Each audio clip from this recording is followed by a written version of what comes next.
Okay, Mr. Chairman, you're live. All right. Good afternoon.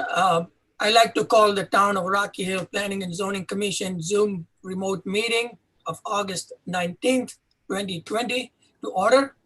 My name is Dimple Desai, Chairman of the Commission. Public speakers who have requested to speak during the public portion of the meeting or any of the proposals for Commission's action is already given Zoom remote meeting link to participate. IT staff will assist me in recognizing the public speaker as they are listed on the speakers list. Because we are in a Zoom remote meeting, I'm going to go over some guidelines that I would like everyone to strictly follow so that we can have a complete record of our meeting. There will be a queue for speakers. Speakers will be recognized by IT staff. All the speakers are requested to keep themselves muted and video turned off until they are needed to participate. Not following this request will result in IT muting the speakers. Please speak clearly, state your name and address for the record. You'll have 2 minutes to speak. Please monitor yourself. IT will mute your speaker if you go over, and the next speaker will be recognized. These are very important steps as we are participating remotely, so please respect this request. At this time, I would like to introduce the commission members and the staff present for this meeting. On my left is Commissioner Victor Zarelli, myself, Commissioner Alan Marhoz, Commissioner Robbins. Also, sorry, Commissioner Guy Drupo as well. And that's about it, looks like. We also have Kim Ritchie, Town Planner, Eileen Knapp, Recording Secretary. For the benefit of commissioners, assuming we are sitting in a council member, I will start recognizing commissioners from left and go to the right for comments to avoid multiple conversations. At the same time, I'll recognize commissioner when it is their turn to speak. Now we can move on to our agenda.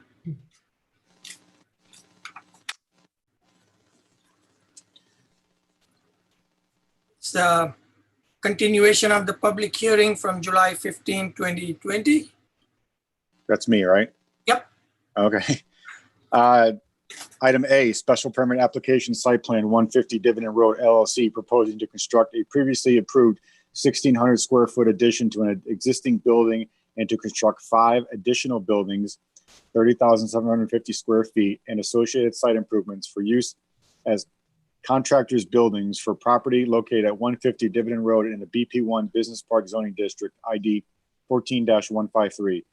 Continued for receipt of the revised plans. Number 1, location of transformer and dumpsters with enclosures. Number 2, hours of operation to be noted. Number 3, rooftop units to be screened. Number 4, is there a need for oil water separators? 5, uses allowed on site and those clearly not allowed. 6, sidewalks are to be proposed along the property frontage shown in detail provided. Number 7, evergreens to be planted along the rear slope. Number 8, from 5% to 6.7% under section 7.4.4.1.8 of the Rocky Hill zoning regulations. Mr. Chairman, who's going to be sitting for this so we can get that out of the way? So I think the sitting... Actually, it doesn't matter for the public meeting, but I mean, going forward. Right, I think at least for this item, it would be Commissioner Marhoz, Commissioner Ron, yourself, Commissioner Victor Zarelli, myself, so 1, 2, 3, and then Commissioner Guy Drupo.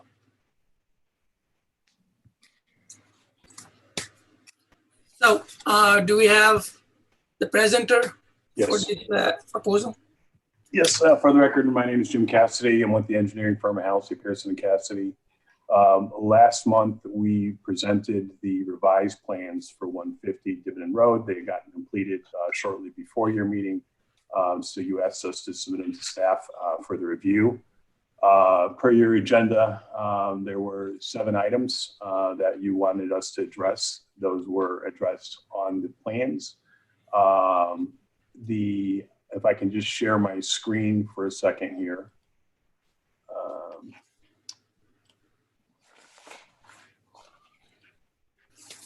This is the set of revised plans. The 3, I'd say, issues that were kind of still out there dealt with the number 1, the uses. The way we had handled the uses, listing the uses is on sheet 6 of the plan set. We had added a note number 42 at the bottom, which basically goes through all the uses that are allowed by site plan or special permit in your zoning regulations. Since such time, we have received a staff review report back dealing with this, and Kim may want to speak on this a little bit more, but I think the concern was that by doing that, from time to time, the zoning regulations change, the uses changes. So the thought was that note probably should come off any final plans that are filed for this project, and that they would be specifically for contractor yard as said on the sheet number 1 of the plan set. So we are okay with that as a condition of approval. The other comment that we were dealing with was the hours of operation. To handle that, we added a note number 40 that says construction to comply with the town of Rocky Hill noise ordinance, chapter 180 of the town code. This is applicable for once all buildings are built. Rather than, again, if it's a contractor's yard, to limit the hours of operation is difficult, especially if you have such as a landscape contractor in there and you have a snow event in the middle of the night where they need to come in and be able to service the customers and service the town in the middle of the night. So we thought it'd be better that they comply with your noise ordinance, and if there's issues with noise levels, then they can be fined for that. There was a comment from engineering that basically said, one remaining comment from engineering that came out of the final staff review that said that we need to, it's your underneath 150, your 4th sentence down, it says the 50-foot residential buffer needs to be clearly marked on the site before work begins. The buffer should be clearly marked on all the site plans. On our site plans, on every sheet, there was an indication. This is the erosion and sediment control sheet. It shows the zone line, and if you can see the hand here, it shows the 50-foot buffer from it and the line all the way down the way. That reflects on every sheet of the plan set, so it is on there.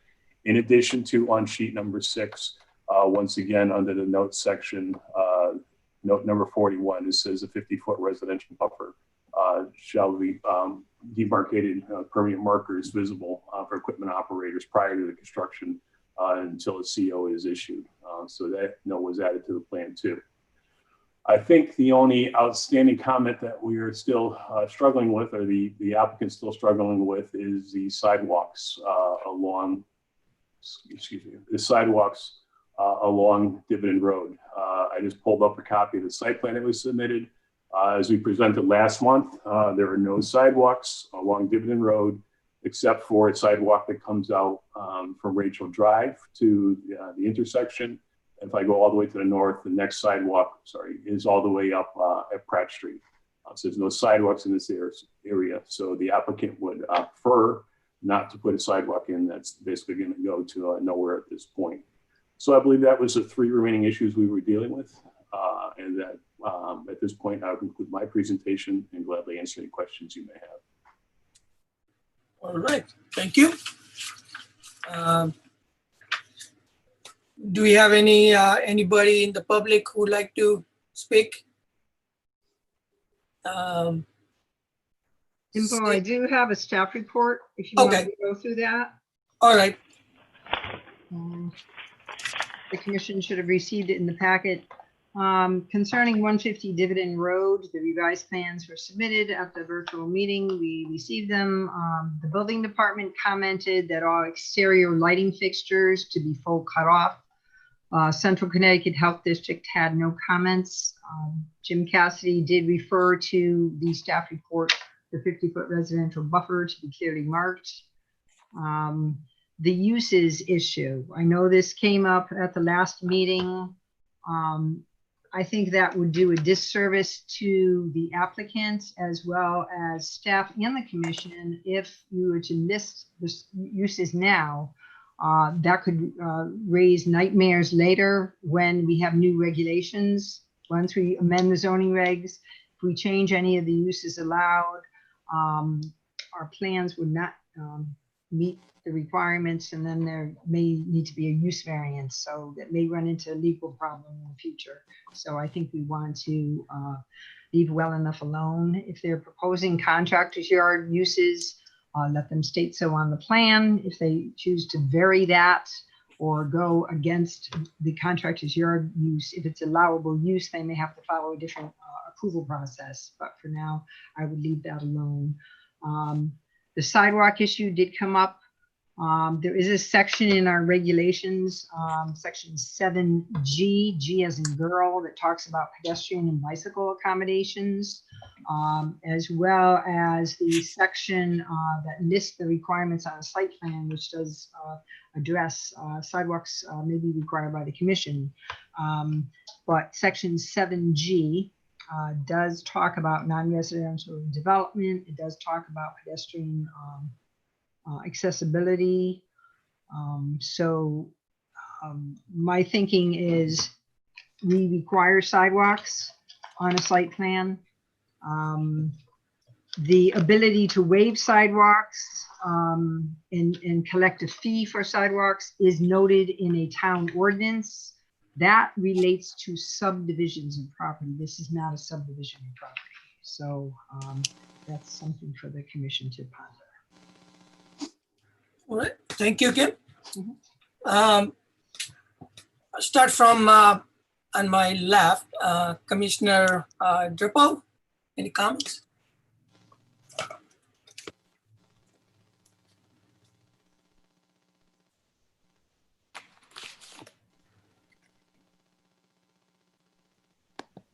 Commissioner Drapo, you are muted.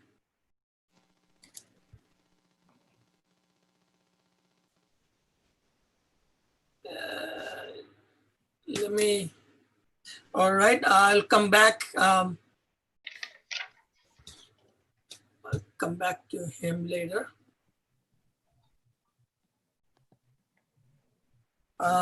Commissioner Zarelli? I have only question I had, well, Guy just came back. Do you want to go to him first? That's fine, you can start and then we'll. Okay. The only question that I have is that in a previous public hearing, we spoke about outdoor storage of materials, and the applicant said that everything is inside, and I just want to verify that before we go forward. Yeah, that's the intention. By building this contractor's yard, all the, the trucks and the equipment could be stored inside at this point. Or if we get a plumbing contractor or drywall contractor, they'd have the ability to store things inside. No further questions. All right. Commissioner Drapo? I have no questions. I think Kim addressed my concern about the sidewalk, so All right. I'm good. Commissioner Marhost? I have a question and a comment. I think the term contractor yard is kind of vague and pretty wide open. Can we get a little better definition of, or a limit on what types of contractors we would be approving this for? I mean, there's snow contractors, landscaping contractors, there's building contractors, and paving contractors. There's a lot of different things that can be included. So if we could just get a little better definition and just a clarification of that. And the other thing is, there was one thing that Jim said he didn't get to clear up first yet. Will we be recessing this hearing again, or will we be able to proceed? I'm not sure if that is something that should hold it up. That's all I have. Okay. Thank you. Commissioner Robbins? But Go ahead. can we get Jim to clear up what types of contractors or? Oh, okay. So right now, the intention is, when I say contractor, it's anybody in the building and landscaping trade, paving contractors, large construction equipment contractors. I don't want to preclude them, but I mean, I don't see how it's going to work here for them if they have to store a bulldozer or an excavator inside of a building. Those the tough area to be able to fit into the site. And again, the other thing is we just don't know what the future holds. And I can't tell you exactly all the contractors. We're thinking plumbing, electrical, drywall, building, landscape, those type of contractor uses. But, I can't tell you what the future is going to hold for contractors. And, if there's a change in the use other than contractors, we'd have to come back to the commission. Alan, we do not regulate enforcement lost. staff. Okay. Pardon? You were lost like for a couple of seconds. Oh, I'm sorry. We do not regulate the type of contractors. Obviously, if there's no outdoor storage, you won't be seeing a bulldozer on site. You won't be seeing plows on site. You shouldn't be seeing this on site. There's no outdoor storage, if that's the concern. We will not be regulating types of contractors, just as we don't regulate the ethnicity of a restaurant. I think that's kind of an inappropriate request for any applicant. Okay, then another question I would have then, based on that, is will there be any trucks or commercial equipment parked overnight in the parking lots on the property? I would say something such as a plow truck or the pickup truck, a registered vehicle. Yes, there is a parking area for, a large parking area for that type of thing, of equipment. I would say materials, they're not going to be stored on site, but, registered vehicles, yes. Okay. Yeah, that's reasonable. So we should probably, when it comes time to rule on this, we should probably consider a comment about just commercial panel trucks, tow trucks, and plow trucks and such. Okay, that's all I have. All right, thank you. Mr. Robbins? I just wanted to make sure I'm on the same page in regards to the sidewalks. The action was to propose the sidewalks along the property frontage. Those don't currently show in the site plan. And from what you're saying, payment in lieu of installing the sidewalks is not an option for us in this type of proposal. Is that correct? Per the town ordinance where we collect a fee in lieu of sidewalks, that is correct. Okay, so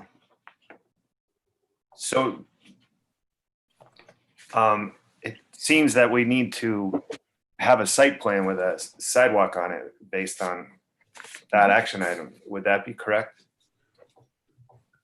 That's my understanding, yes. Okay. The goal is to create a walkable community. That's another item we have in our plan of conservation and development, which we've had for years. And per our regulations, yes, that's correct. Okay. Those are the only questions I have. Thank you. Yeah, I think we have covered sidewalks, and as I've said many times in the past, just because we have ordinance doesn't mean that it's a given. Ordinance was created to make sure that any funds collected go into the sidewalk account. So I think that was the purpose of creating an ordinance. And I think, as Kim said, it is very clear, per our regulation for pedestrian and bicycle accommodations that all non-residential development and all multifamily residential development shall be designed to provide safe and convenient pedestrian and bicycle access as part of any site design, including safe and convenient pedestrian and bicycle movement to and from public walkways and or bikeways or streets in between developed lots. So I think we will be requiring sidewalks. On Commissioner Marhote's comment on the type of trucks, I think it's a good comment, and we should identify, because the trucks could be, are we talking about, six-wheeler, how big the trucks. You can have an electrical truck, that we see like CLNP or Northeast Utility has. I mean, those are huge trucks. So what is the intent of, and what type of trucks we are talking about? So I think it's good to clarify that as well. Anyone else has any comments before? Yeah. Jim Cassidy again for the Yeah. record. So if we just get to continue on the discussion about the sidewalks, I'll be quite honest right now, my orders are that if sidewalks are going to be required, to withdraw the application. Kim, I would ask, what do we have for time for closing this public hearing? Because if that's, if it's going to be required, if we're running out of time, I'd probably ask for an extension so I can talk to the applicant one more time before I have a letter here to request to withdraw the application. But, we all put a lot of work and effort into this, so I really don't want to do that until we're 100% sure if that's the road we want to go. Yeah, this is the third month, and I know under the COVID guidelines, I believe there's a 90-day period. This is the third month, so I would certainly, if you wish to talk to your client, I would certainly ask for an extension. Okay, he hasn't been able to contact me yet, but I'm going to ask for an extension. If the answer is still no, as of tomorrow morning, I will hand in the letter of withdrawal.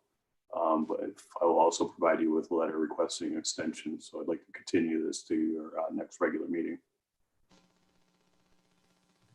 All right, thank you. Can I ask you a question when it comes to vehicles? Yeah. So in our regulations, we have commercial vehicle defined. Is that what we're looking at for the kind of vehicle?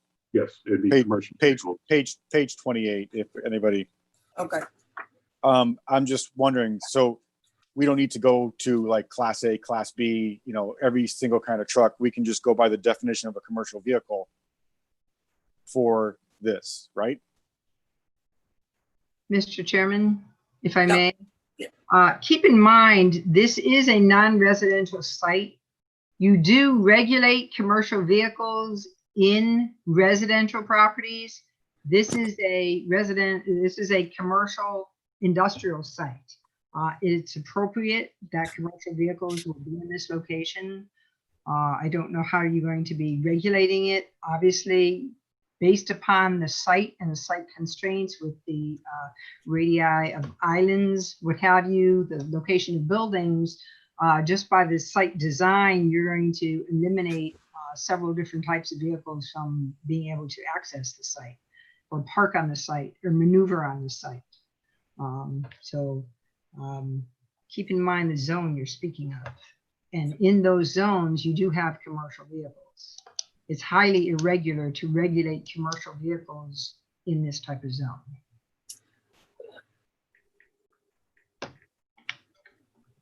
All right. Thanks, Kim. And I think, as you mentioned, I think the concern is the safety and also, if unfortunate accidents happen, access for the fire department trucks and things like that. If for some reason there's a huge truck that blocks and fire truck cannot go behind, on the backside of the building where the fire is, I think it creates a public safety issue. So I think it is, and I understand we cannot control or regulate, but based on the usage, I think it's a good conversation to have so that we know what is, what we can expect. Because, commercial vehicle and contractor vehicles, I mean, it can come in variety of sizes. So I think that's what, yeah. I think you could possibly regulate where they are parked on site. Mhm. If you have certain areas, and I believe during one of the presentations, it was actually mentioned that some would be parked inside since you're going to have garage bays. Some would be parked inside the buildings at night for their own security reasons and concerns with theft and vandalism. And then there will be some spaces maybe designated on site where they would be parked also. Thank you. Any other comments? If not, I think we move on. Motion to recess? Or can we? It's a recess, right, Kim? Well, Mr. Cassidy did indicate that he would be granting an extension, if I got that correct. And in that case, I would certainly mention that also in your motion. And it would be recessed. Our next meeting is September 16th. All right. So depending on what Mr. Cassidy comes back tomorrow, yay or nay, it can be taken off if they decide not to go. Okay. All right. So we have a motion to recess.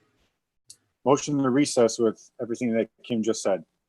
Can I have a Second second? that. Thank you. All in favor? Aye. Aye. Aye. Any opposed? Motion passes 5-0. Thank you. Agenda item, next public hearing is number 3 on the agenda, agenda item A. Proposed zoning regulation amendments, Alfred D. Chuli to add the third, to add the following language to create a WBP Water Business Park Zone. Number 1, add to section 2.2 definition of marina, docks and/or docks of or basin providing secure moorings for boats and offering supplies, repairs, and other boat-related services as accessory uses thereto. Number 2, add section 4.A.8 Waterfront Business Park, WBP, to provide an area for mixed uses, office, retail, dining, manufacturing, and services that are compatible with and appropriate to the Connecticut River frontage. Number 3, add to allowable uses, section 4.B for the WBP zone principal use with a single permit site plan unless otherwise stated herein.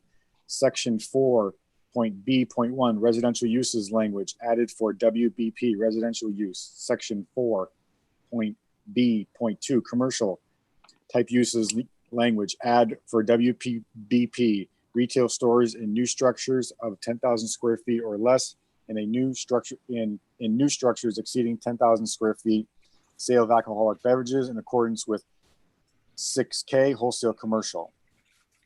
Section 4.B.4 hospitality recreation type use language add for WBP restaurants and similar eating establishments including outdoor dining, brew pub provided the brewery does not produce more than 15,000 barrels per year, hotel, commercial amusements including theaters, bowling alleys, and similar uses.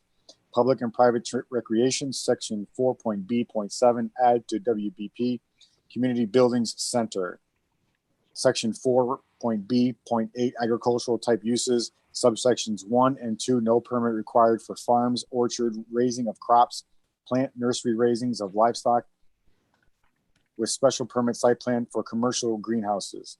Section 4.B.9, other uses, add for WBP, studios and galleries, marinas, brewery producing up to 15,000 barrels per year, public or private park with no permit required. Number 4, add to section 4.C, accessory uses and structures, section 5, on any parcel used for brew pub use, social programming events such as farmers markets, crafts fairs, casual and competitive outdoor sporting events, fundraisers, weddings, concerts, viewing parties, and other programming are permitted. Number 5, add WBP requirements to section 4.D, height and area requirements, 4.D1, minimum lot area, 20,000 square feet, minimum lot frontage, 50 feet, 4D2, setback requirements, minimum front yard setback, 25 feet, minimum side yard setback, 15 feet, 4D3, coverage limitations, maximum building coverage 30%, maximum impervious coverage, multi-story and single-story 40%, minimum landscape area for multi and single-story 60%. For D4, height limitations, maximum building height 55 feet, stories 4 stories. All right. Thank you. Do we have a presenter for this proposal? You do. Okay. All right. You guys see me okay? Yep. All right. I was having some audio issues, so hopefully we don't have any more issues. So I just had to reboot and just got back in time. So just in time for my dogs. All right, so let me get started. First off, I am going to probably share my screen and go through. I'm having a hard time hearing with the dogs in the background. Yeah, let me. I'm gonna let them out.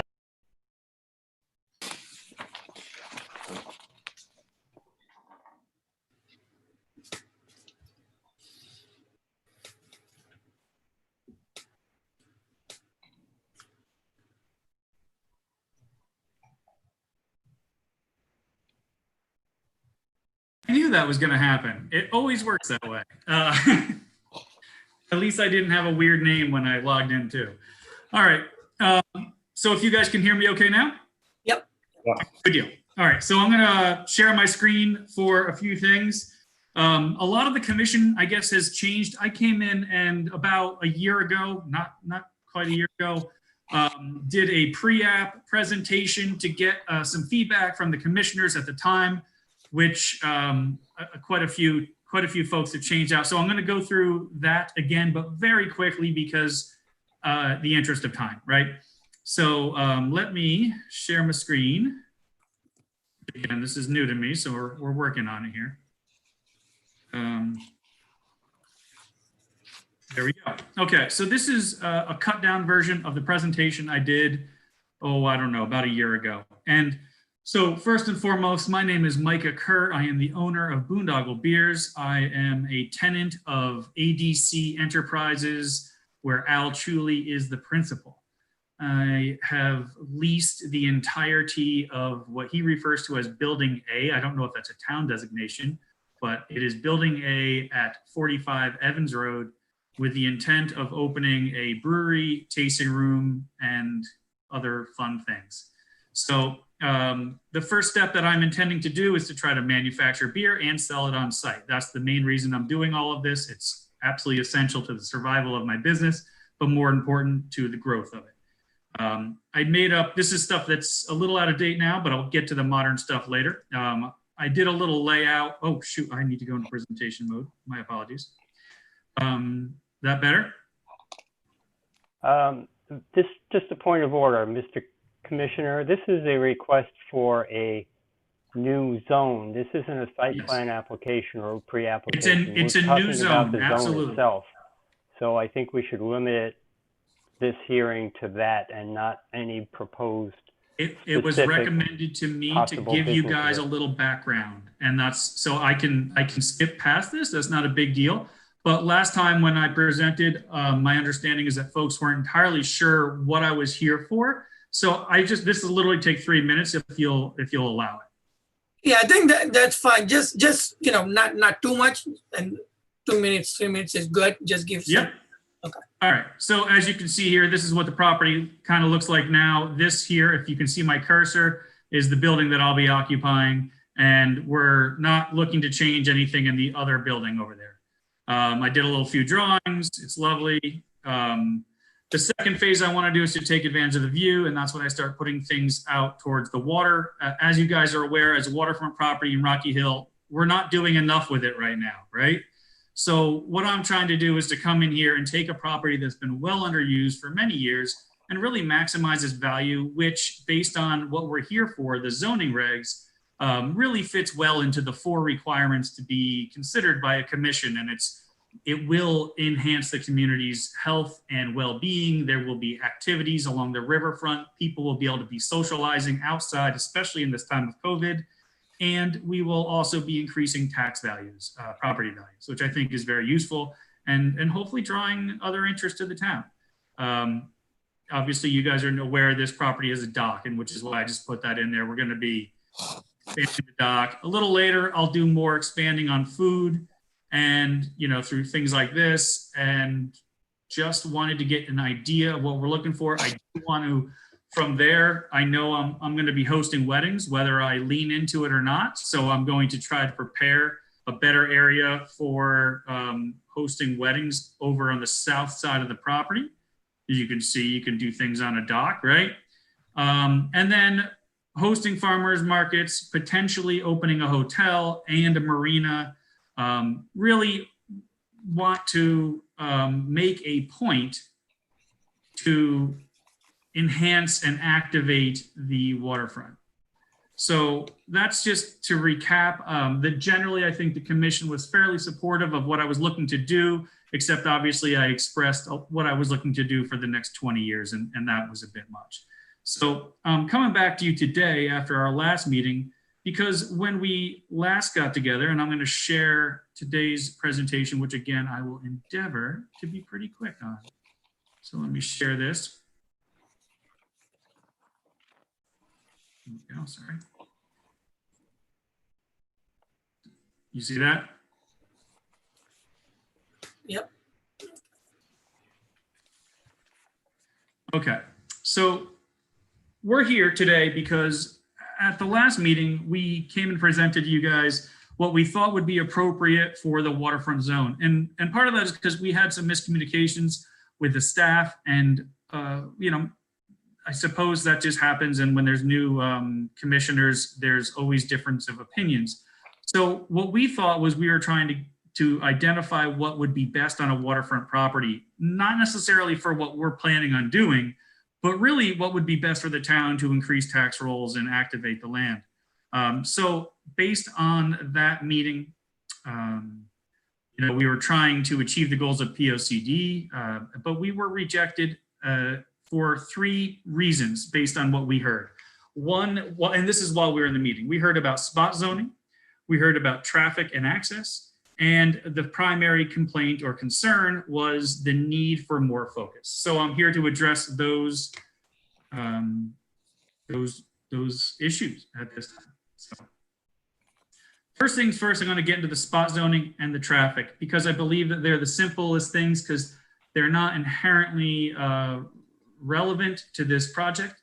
First of all, based on the definition of spot zoning, this property doesn't seem to reach that for several reasons. But more importantly, the 4 parcels, which are 10, 15, 35, and 45, were previously zoned by the town, and in I want to say it was Business Park 1, back when there was just one business park. And the town itself decided to create the waterfront district, designate these zones as waterfront. Therefore, if what we're doing is spot zoning by choosing 3 zones or 3 properties, but 4 properties, excuse me, then what the town did is they initially spot zoned it. So what we're trying to do is essentially take what the town decided back when they did that and just tweaking it to fit the uses that work best there. The initial change to waterfront wasn't something that the Chuleys petitioned the town for. It was something that was put on those properties. So we're looking to sort that out. We're doing a larger area than initially, as I said, by adding 35 in. That's an additional acre. And just as a reminder of the last meeting for the folks that were there were questions about why would we include 35 into this process, because it's on the other side of the train tracks. And the primary reason for that is simply that Mr. Chuley expressed that if he's operating a marina on the primary land, that he would want to be able to operate the same marina on the other parcel, and including all the operations. It's a parcel that way, while it may not be directly waterfront, it supports the rest of the land. And I think you'll note when you're, down in Saybrook or what have you, if you go to any in here, and that's why we're including 35 with the other 3 properties for this new zone. another reason why this doesn't seem to fit spot zoning is I look back in the Rocky Hills history as to how it handles spot zoning. As it turns out, just in December of 2019, for 1780 Silas Dean, which was 0.8 acre lot with one owner, that parcel was approved for a zone change, even though the zone that it was changed to is not immediately adjacent to it as is recommended.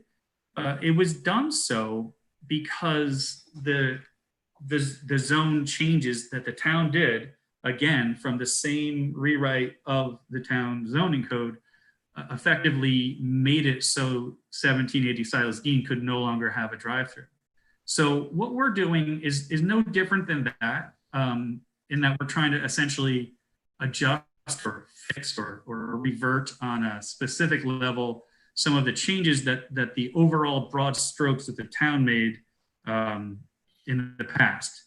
The difference is instead of it being 0.8 acres with the one owner, we're talking about 8.2 acres. So it's a much larger change.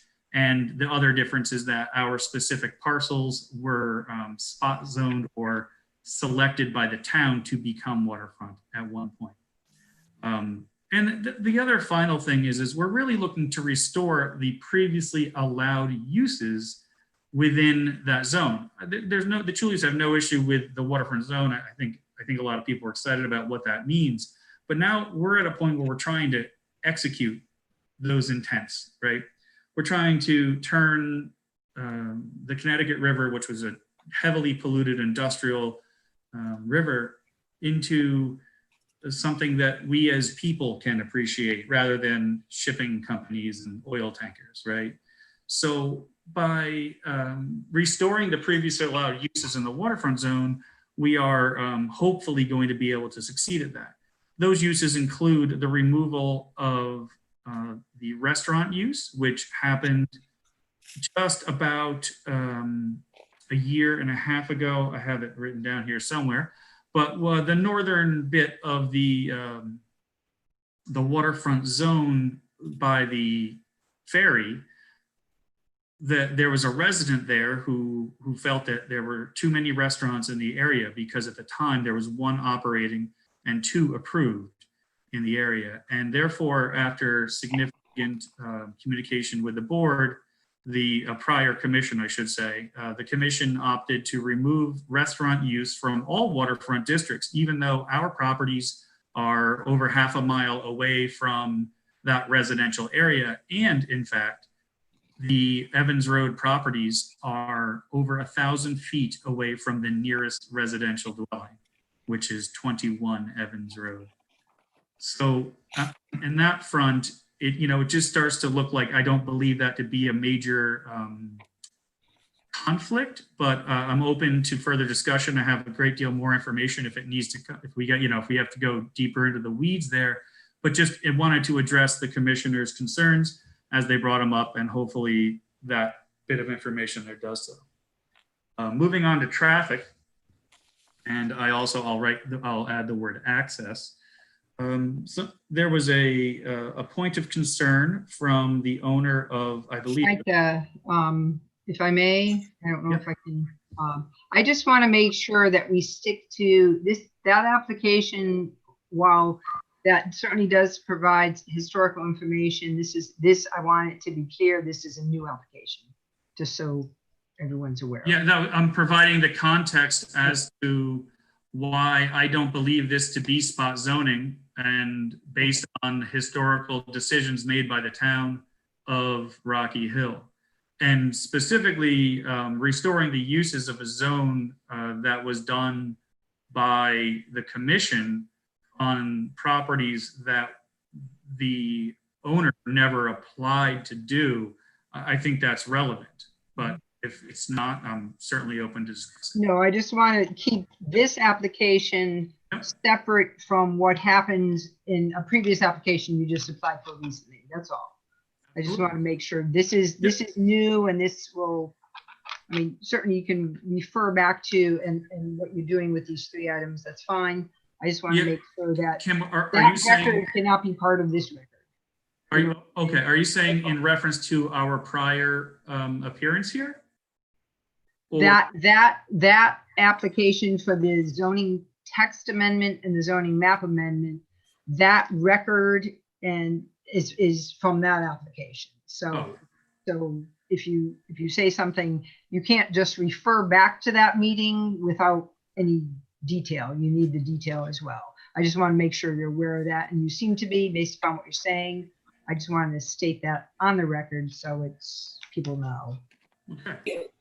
So I think in other words, this is a new application. So if you talk about this particular application and what you are trying to do, and then maybe use this as an example, so that follows your new application.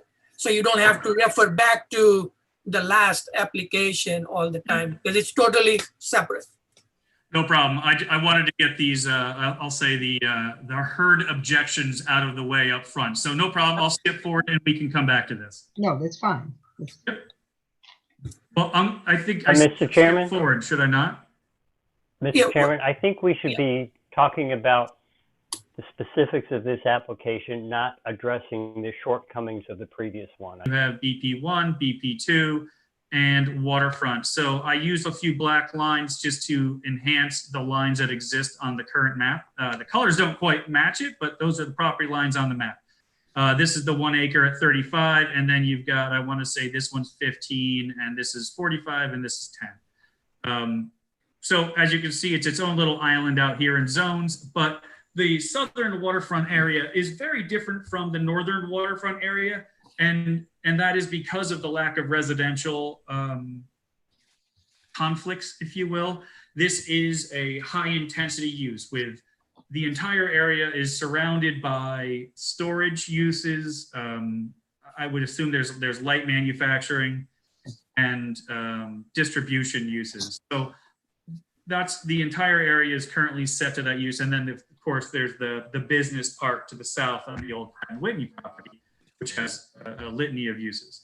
But here on this property, to really get into it, we're lowering the intensity of use for this property with our proposal to create the waterfront business park district. And the only reason we're doing this to separate from the current waterfront is because, as I said, the commission opted to remove restaurant use from waterfront in the past based on complaints or concerns of residents for the area that's at least a half a mile north at the ferry terminal. So this is very different land with very different prospects. And that is why we're moving ahead with trying to create a new zone that would allow the residents in the north area to not be inundated with non-residential uses and to continue their lifestyle. Whereas what we are looking to do is actually to act on the waterfront zone that was created by the commission with the intent of enlivening the waterfront and taking advantage of the deep water dock. Even though it's been quite a few years, we're ready for it now. So here we are. I'm going to skip the next slide because that was related to spot zoning. And I'm going to move into the section of more focus. So this section was really for the needing more focus, but this section is referencing to the matrix, which you all received. It has the existing zone matrix, which has all the zones and the various uses. So in order to do this with some sanity, what I've decided to do is identify that really only one section has significant changes. So most everything is the same. So what we're proposing here is, while there's a million words and it was a block of text in the application, we're really not looking to change a heck of a lot. Residential use, there's no change from the existing waterfront. They're currently residential is not allowed on BP2, but we're not looking to change anything. We're leaving that residential on the waterfront. We have no intents of doing anything residential, but the commission felt it to be the right choice many years ago. So we have no problem leaving that there.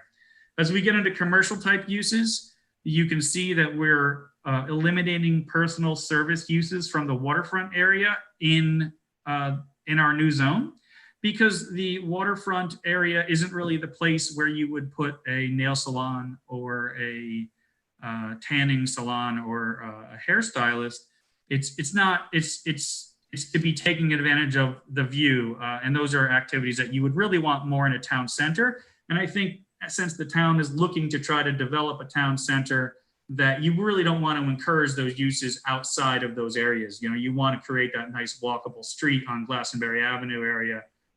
So we eliminated that from the waterfront zone.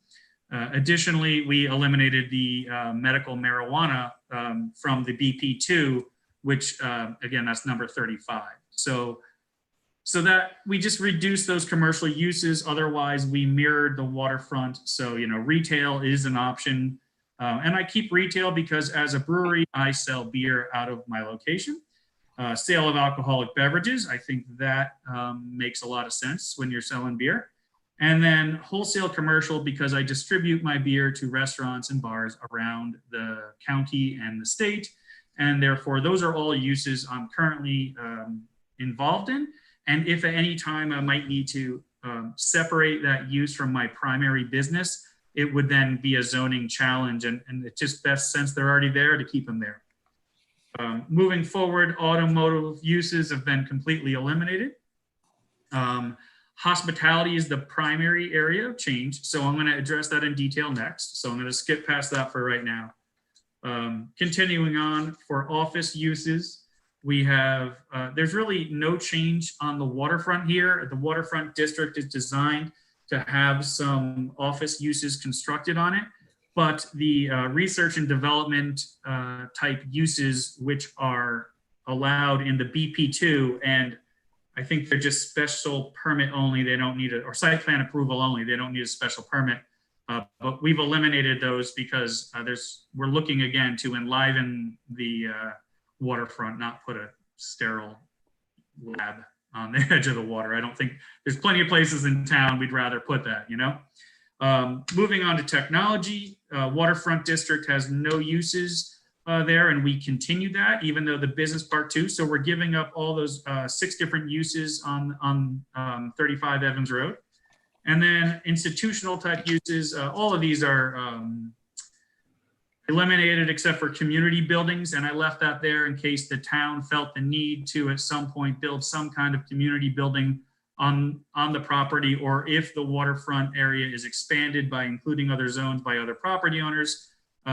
Community buildings have value, obviously, to the community. The rest are just ways to eliminate taxes. And I don't really think the town wants somebody to set up a tax-free business on valuable waterfront land. It's just, to me, that makes no sense. The last section here is agricultural uses as a right to farm community. I don't think I would change them or could change them if I wanted to, right? The only thing there is the BP2 zone allows greenhouses. I left that on there. I don't know what it's all about, but if that's something y'all don't care for, I suppose we could strike it. I am told that we're able to remove individual uses and still move forward with approval today, if that's the case. But I thought since it's 8 acres, there's plenty of room there to do some agricultural work and potentially have some smaller commercial greenhouses that could be part of the plan. So I'm now going to move on to the primary use, which is the hospitality areas. I blew it up right here to make it good and easy for everyone. I'm going to move this little image here. So all right. I don't know if you can see that. I just moved, but so here's where we get into it. We're adding quite a few uses, but I want to get into them in kind of a reasonable way. First and foremost, I'm going to start from the bottom for one reason: public and private recreation. I feel as though there's any zone in town should probably allow public and private recreation if it's deemed to be safe and positive. And so waterfront land needs public and private recreation. I intend to work with the community to try to get a trail set up to the ferry if it's possible, so that people can walk and maybe ride bikes and even potentially hook up to the nature area over on Old Forge. The waterfall is escaping me right now. So that's one thing I just think is a no-brainer regardless of past uses. An additional thing is you can see that I have brew pub on here. The town zoning ordinances have both brew pub and brewery listed as separate uses. A brew pub essentially is it's a restaurant that makes beer, and in that context, you could lump it in with restaurants, but at some point it was created as its own line item. So, you know, I don't look at adding that as a big deal. If you have restaurants in waterfront, if you have restaurants in waterfront, you should have brew pubs in waterfront. Anywhere there's a restaurant, if there's a ability to make beer there, it's no different than running a commercial kitchen. So as far as concerns, so I don't think that's much of a change there. The biggest real differences here are I'm keeping the hotels that are in BP2. We're currently able to put a hotel on 35 Evans, but that should be on the waterfront side because I think people would appreciate the views. I am not looking to do that right away, but I see it as a long-term opportunity that I want the ability to do it. And more importantly, Al does, the property owner. So we don't know where that's going to be, but just with the fact that I hope to host weddings going forward, I hope to have event space, I hope to have business breakout rooms, but also a hotel by on top of supporting those and supporting corporate retreats that might locate here with a beautiful view, right? It will support when the golfers come to town for the Travelers Championship. It's just, 1,000 feet away. So it seems to be like a valuable concept and appropriate for the property if obviously it meets the special permit site plan review. And that's the key thing is every single thing on here requires site plan approval. And therefore the commission has ultimate control. You can approve what I'm talking about today and still question every one of these items later on. The other change that I've added here is commercial amusements, including theaters, bowling alleys, and similar uses. The reason that's on here is because it is the only place where you actually exchange funds for entertainment. And while I don't have a specific concrete use that I care to speak about in a public thing, I have a very low intensity use that might lead to charging admittance for fundraisers and for various uses. And so when you have 8 acres of waterfront land, it makes sense that you're going to use it for things like farmers markets or crafts fairs. And sometimes those things, well, first off, I believe those are classified as commercial amusements. Nobody's looking to open a bowling alley or a theater. I'm more than open to discussions about that, but I have a planned use that the staff is aware of that I don't particularly want to share in public because then I might lose my opportunity in the market if somebody were to get there in front of me. I hope that makes sense. So, but I'm happy to let the staff discuss that, or I can discuss it in private. Okay. So that's all the uses that I'm seeking. And as you can see, this is the main change for it, and it's the hospitality and recreation area.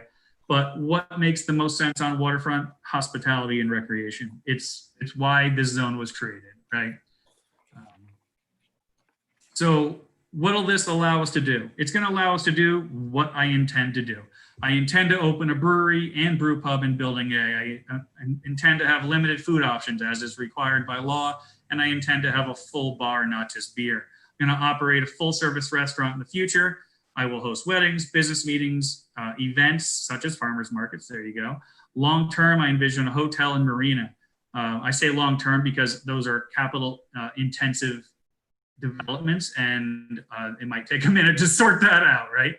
So, and then I'll leave here with my plans as they exist right now that my architect worked up for me. And that's the end of this deck. I think if you want, I'm happy to stop now and I can circle back to the other things if you folks have questions. And as a visual aid, I will switch over to another view. If I can figure this out again. There we go. So this is the property as it exists sometime in this spring. And this is the building that I will be occupying. And the uses will generally occupy everything that's on this screen. It's a pretty large area that currently is used as a construction yard, and as you can see, has a great deal of vehicles and stored items on it, based on Google Maps anyway. And then right here is the other 1 acre lot, which is used for wood right now. Again, no residents until you come all the way up here next to the aerospace company, and there's 21 Evans Road. I would suspect that anything I would do would be less intensive than any of my neighbors, such as unloading trains of lumber. And, we'll get into that when we actually do the site plan review. But for zoning wise, I think all of those uses are also less intensive than anything going on in the surrounding properties. All right. Okay, thank you. Staff, Kim, do you have any comments? I do have some comments. I also have some correspondence. I don't know when you'd like me to read that. I do have my staff report. One thing I do want to point out, what I did, and I think I shared it with you, Micah, is I did take the write-up from the previous application just so I could get an idea of what the changes were, because that was the big thing. So I saw what that I did where was you marked take- them off, right? I take a write-up and call out and crossed out and strike out the language for that was being removed. I did, however, I did take out, and I did take out by accident active adult housing when I did the changes. So it's my understanding active adult housing would be remaining. To be direct, I believe it's in the application as we submitted it. So we would probably have to sort something out on the legalities of that. But if it's something that the commission today is, willing to take action on this proposal, but they don't want active adult housing, my understanding is that the owners are open to that. I believe they want to keep the other residential one for sure. Just because if in 10 years I'm out of business and everything needs to get looked at differently, then it's still zoned for some residential use. Why I pointed that out is that I erred in doing the strikeout in my comparison. I erred by putting the strikeout in there. I just wanted to clarify that and make sure the commission understood that. So Well, that active adult housing should remain as included in this application. I do feel, based upon the changes made, that it is a substantial change from the last submission. The proposed map, and I'm not sure if we're taking that up at the same time, but the map change is the same.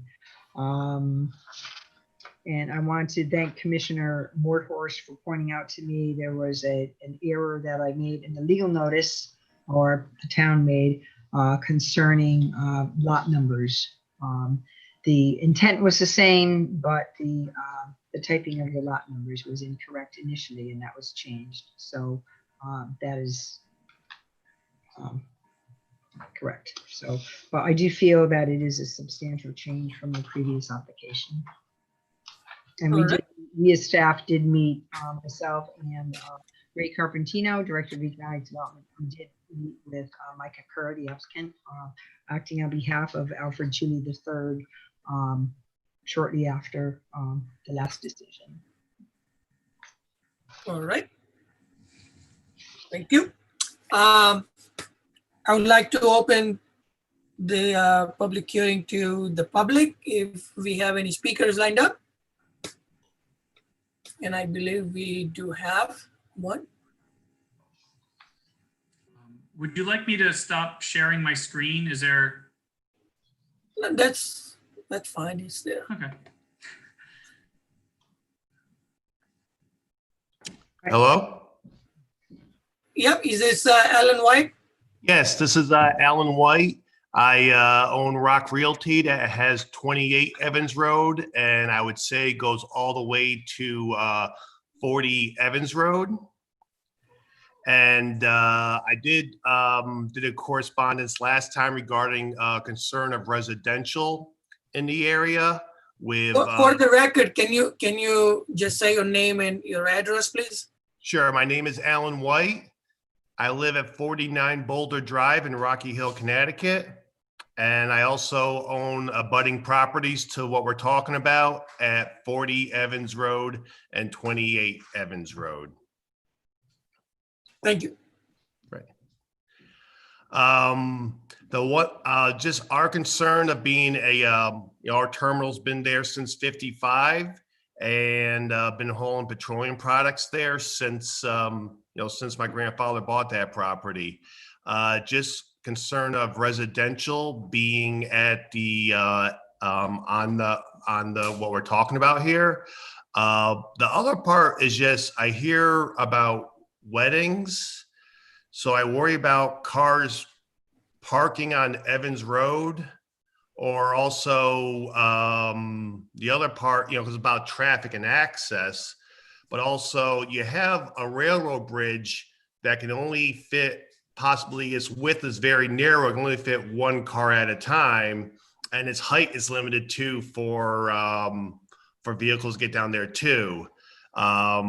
So just the concern of traffic that could affect, especially on Saturday nights or weekends when you got a industrial area around us there that big tractor trailers need to maneuver to get in to access there. So. If I may, for the record, it needs to once again be clear, and I do have some correspondence from Mr. White that I'll read into the record in a bit, but it needs to be clear that there is no development proposal before the commission at this time. So concerning traffic, that would be taken up during a site plan application or a special permit application. This is changing the text of the zoning regulations, which is a document that we use to review applications, also to change a zoning map. So that's just so everyone's clear on that. Thank you, Kim. Yeah, I agree. This is just zone change, and we're not talking about any uses or anything like that that are being proposed. So.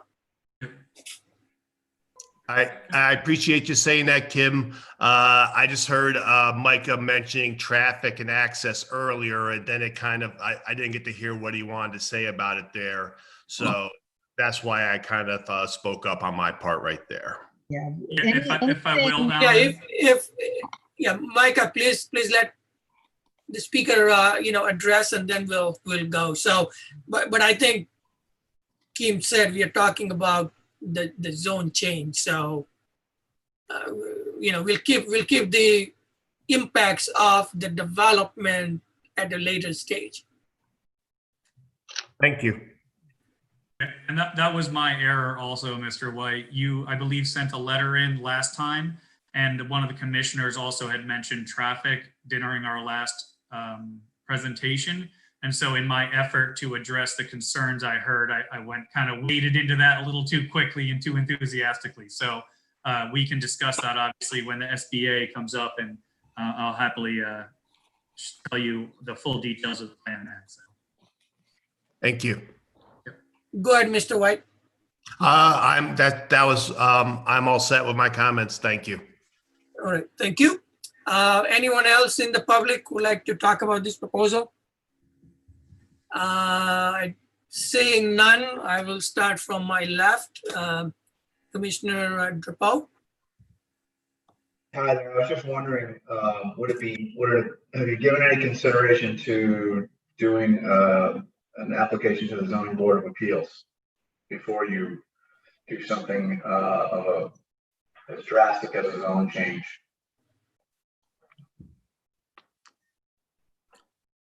Kim, do you want to answer that? I can certainly address that. The likelihood of a use variance is highly unlikely, and that's well known anywhere in planning and zoning venues. Use variances are very difficult to get. The zone change seems the most logical, and this is strictly a text and a map change. Understood. And my question is actually for Kim. Is this an unprecedented ask, or is this something that we have done many times before in recent and distant past? To change a zone, I mean, Yeah. the town does it all the time, as Micah stated. Every time we update a plan of conservation development, we change the zoning. He mentioned there was a zone change done by Attorney Robin Pearson on the Celestine Highway from a C to a restricted commercial without any restricted commercial zoning nearby. There has been zone changes all up and down the Celestine Highway. We've had other zone change applications. Some get approved, some do not. Obviously, there's criteria. Once again, every time a zone change comes in, I mentioned our zoning regulations. There's criteria in our zoning regulations as well for the commission to consider with zone change applications. So this is not unusual. I don't have any more questions at the moment. I'm interested to hear what the other commissioners have to say, though. All right, thank you. Commissioner Zurelli.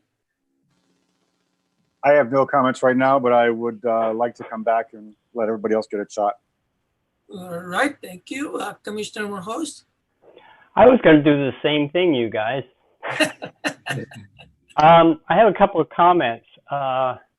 This isn't actually asking for a zone change for a specific property. This is asking for a creation of an entirely new zone for specific properties. So that's different than, so getting back to Commissioner Drapeau's question, I think this might be unprecedented. I don't know in any time that I've been involved in this, if somebody came in and actually asked to have a zone created just to suit his or her specific property. And although it's not formally proposed, we just saw a whole bunch of uses that are proposed. That, I mean, the comments were, I would like to this is what I plan on doing.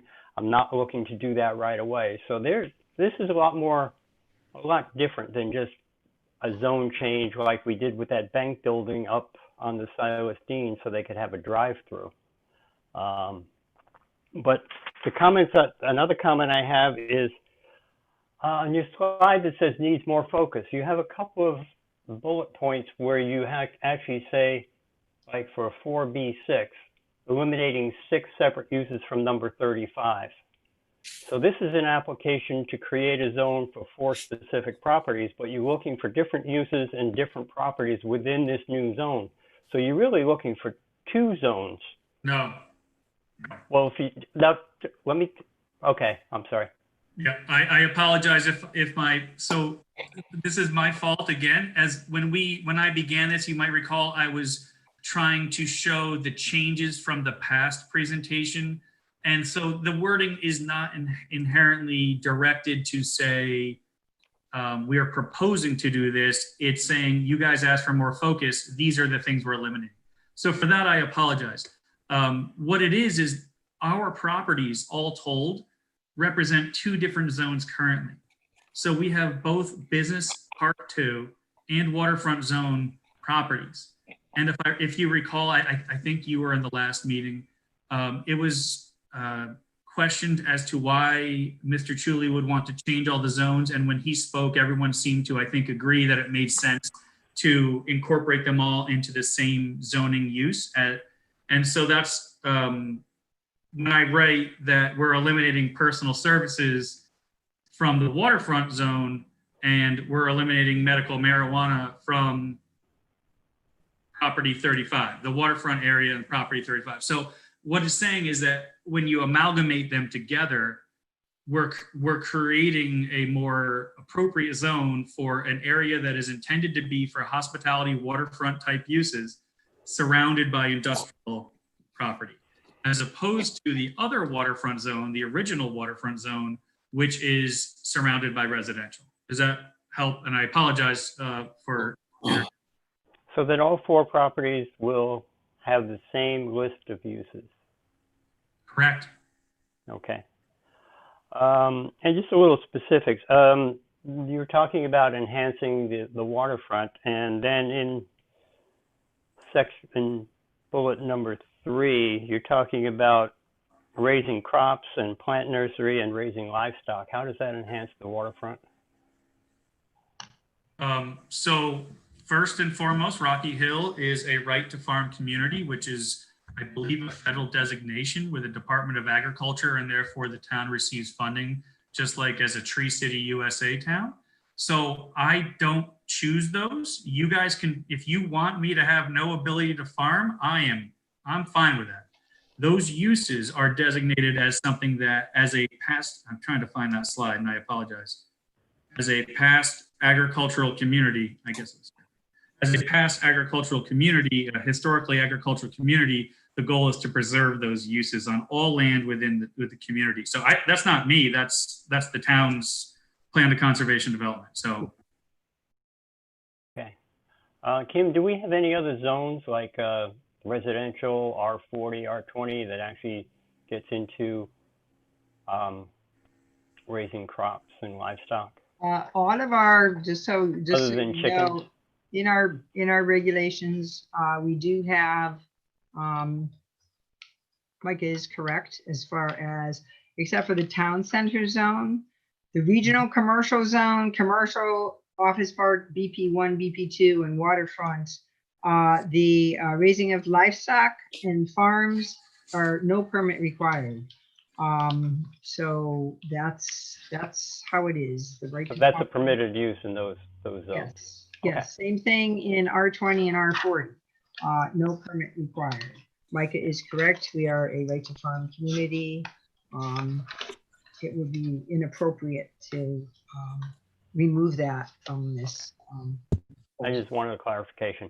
Okay, that's all I have for now, but after I see a couple other people ask questions, I might have something, so I reserve the right to return.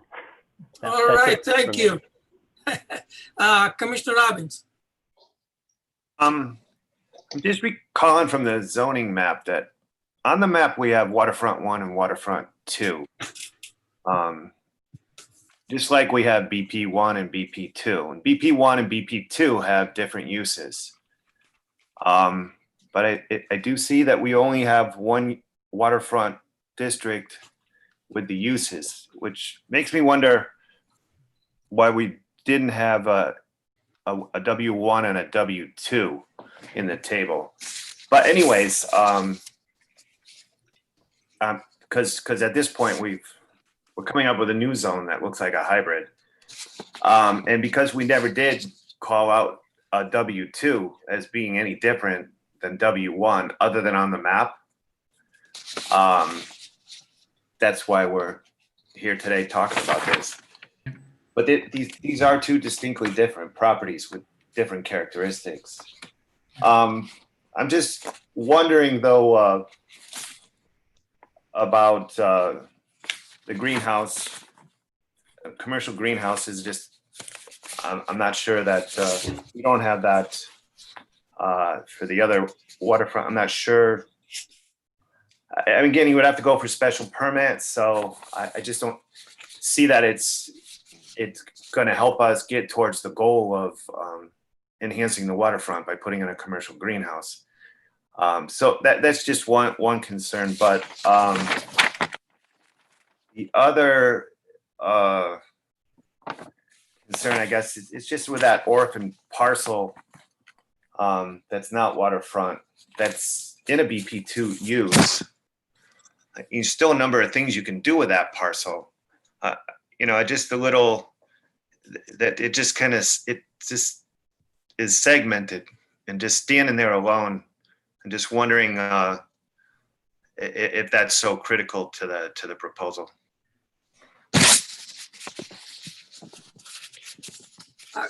Do you want to respond, Mr. Carr? Or, I don't know, Laura, are you there? I mean, Al addressed this when we met last time, but since this is a new run at this, we can address it again. I guess I'll try to paraphrase what he said 2 months ago. And I'm trying to just make sure I have the right visual references up for you guys. So I'm going to share this again. And I think you are referencing 35 Evans, which is this one here. Yeah. Yeah. Okay, so the reason that that is, I mean, it's orphaned, but when it comes down to it, the town created the orphan, right? So Mr. Chuli owned these properties. They all had the same zone for some odd years. I don't know exactly how long. And then when the town just, Can we have just one conversation? Is someone else trying to speak? Oh, hold on a minute. I'm Oh. sorry, I thought I was muted. Let me find myself. This is Laura. It's hard, I can't find myself to mute it. Where the heck is it? should be bottom left. corner. Found it. I think I found it. Thank you. Sorry about that. Al and I are both listening. Okay, so I'm going to give this a shot, and Al can add to it as needed, right? So Al's owned this property for decades, much like Mr. White mentioned. You know, that a lot of the properties in this part of town have been owned by the same families for a very long time. When the town decided to develop the waterfront district, and I don't have the exact year when that happened, but the intent was in alignment with the plan of conservation development to, you know, enhance the waterfront, right? So this parcel was, 3 parcels were drawn on the map by those commissioners at that time, or maybe the staff. I'm not exactly certain because I wasn't in the room. When they did that, they orphaned off 35. They did. I think it might have been like, if you were to redo it, you probably would include all of Mr. Chuli's property in this zoning. Much like Mr. White has a handful of residential properties here that are business park 1. You wouldn't when those were designated as business park, you know, these prior residential properties, they didn't, you know, orphan off the small section across the road near Rachel Drive. I can't speak to the history of how it got there, but you know, Mr. Chuli, who owned these properties and intends to use them for all the same purposes. The line was drawn by a commission who had an intent, but maybe didn't consult the existing uses at the time or future plans. For myself, and I guess I'm not supposed to speak to what I plan on doing, so that's a hard thing to kind of explain the thought process. But Mr. Chuli said that if he's operating a marina over there with that dock and all that on the primary properties, that other space could be where he has a boat shop, right? So that the area facing the water is more appropriate water-facing uses. And this is essentially, if you want to think of it as the back of the house. So, you know, I can't speak to that beyond that. And I guess maybe, hopefully that makes sense. But if not, I'm sure Al can clarify, okay? This waterfront area was created by the town, not by Mr. Chuli. Right? Can I, Mr. Kerr, and maybe Mr. Chuli can speak to this and clarify, but I believe this waterfront designation was requested by Mr. Chuli, if I'm not wrong. Staff and or Mr. Chuli can clarify that if I'm wrong. I know that in the past, and Al can chime in, or Laura anytime they so choose. In the past, Mr. Chuli, Al Chuli, did come to the commission, not necessarily these members, but a previous commission, in talking about the property down at 45 Evans Road and the associated properties, looking to do something other than waterfront, and did in fact discuss on a very, very preliminary basis exactly what Commissioner Robbins was speaking about, because there are, as he said, 2 distinct waterfront areas in town. I mean, the whole town boundary is a waterfront. But there are 2 distinct waterfront zones, although there's just one designation. One, as has been discussed, is involved with residential. A lot of residential properties are included. whereas this one, no residential properties are included. This is more of an industrial manufacturing type area, whereas the other ones are more residential. So they are in fact two distinct properties. And Mr. Chudy did come on a very preliminary basis, not with a formal application, just for discussion purposes years ago to discuss what might happen down there as far as possible changes to zoning. Okay. Any other comments before? I do have correspondence that I would like to get to should the applicant want to rebut the correspondence in any way. If that's okay, Mr. Chairman? Yeah, that's fine. Okay. Before, Laura, did you want to just, because were they going to speak? Did that adequately answer the question? Because I know Laura and Al were ready to speak, I think then. Yeah, if they want to speak, they can. Yeah, I just wanted to be sure. Yeah.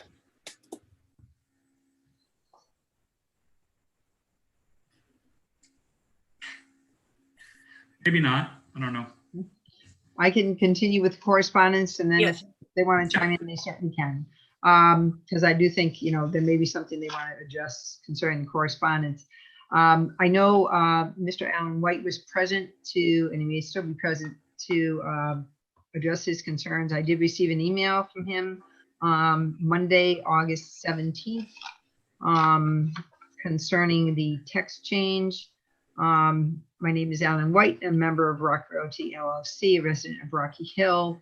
Own parcels north of Evans Road and at its end at the railroad tracks. This property is primarily used for a trucking distribution center for petroleum products.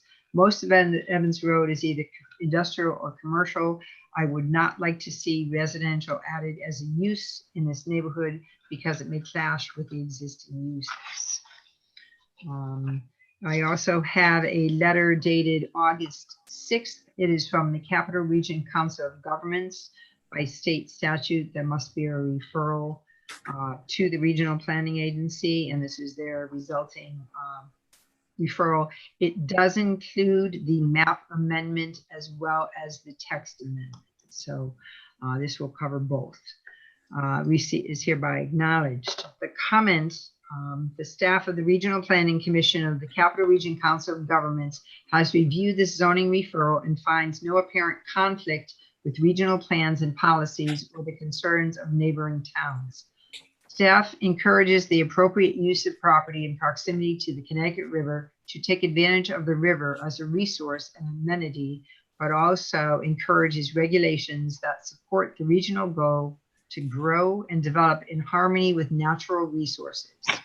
As such, staff encourages the town to require, if not already doing so, best management practices, BMPs, to prevent non-point source pollution from construction and encourage use of low impact development techniques for new development, and encourages land uses along town lines which are compatible with or prevent harmful development impacts on natural resources and land uses on neighboring lands and abutting municipalities.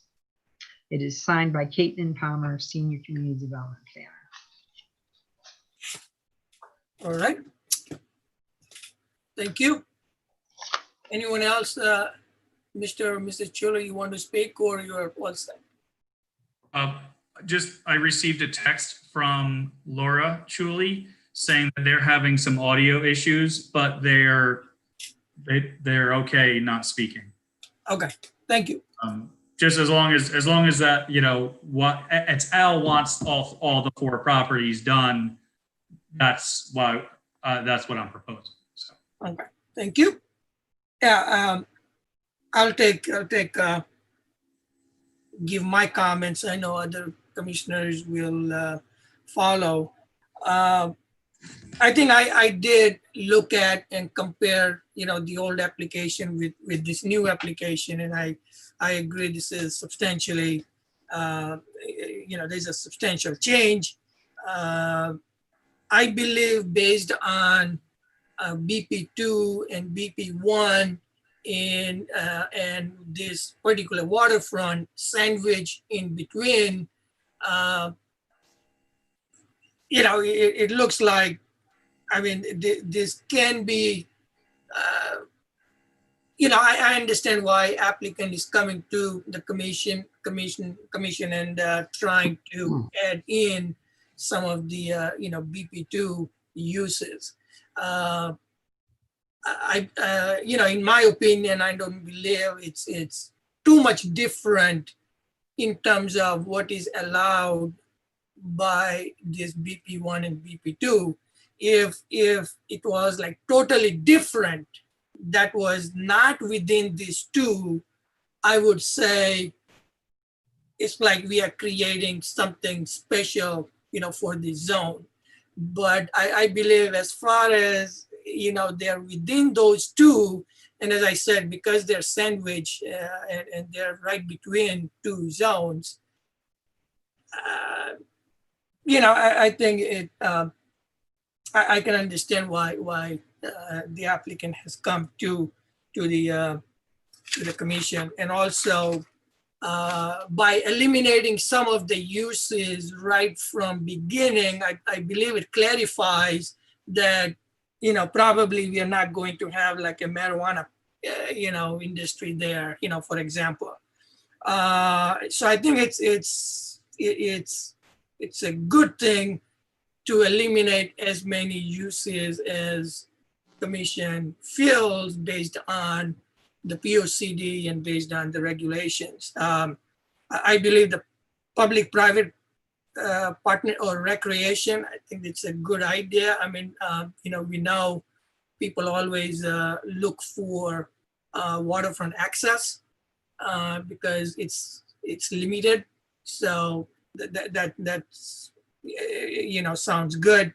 As far as active adult housing, I think that's something, just in my opinion, I don't feel, it fits in there.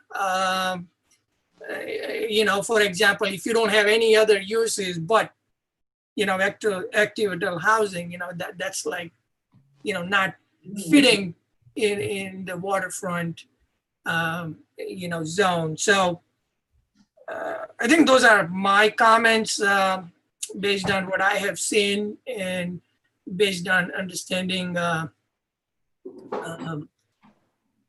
what is proposed.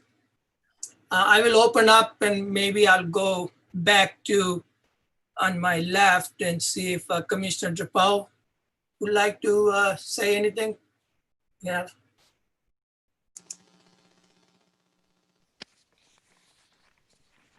I don't have anything further to add. Intriguing idea. Thank you, Commissioner Mordhorst. I think you hit it on the head. It is a zone change.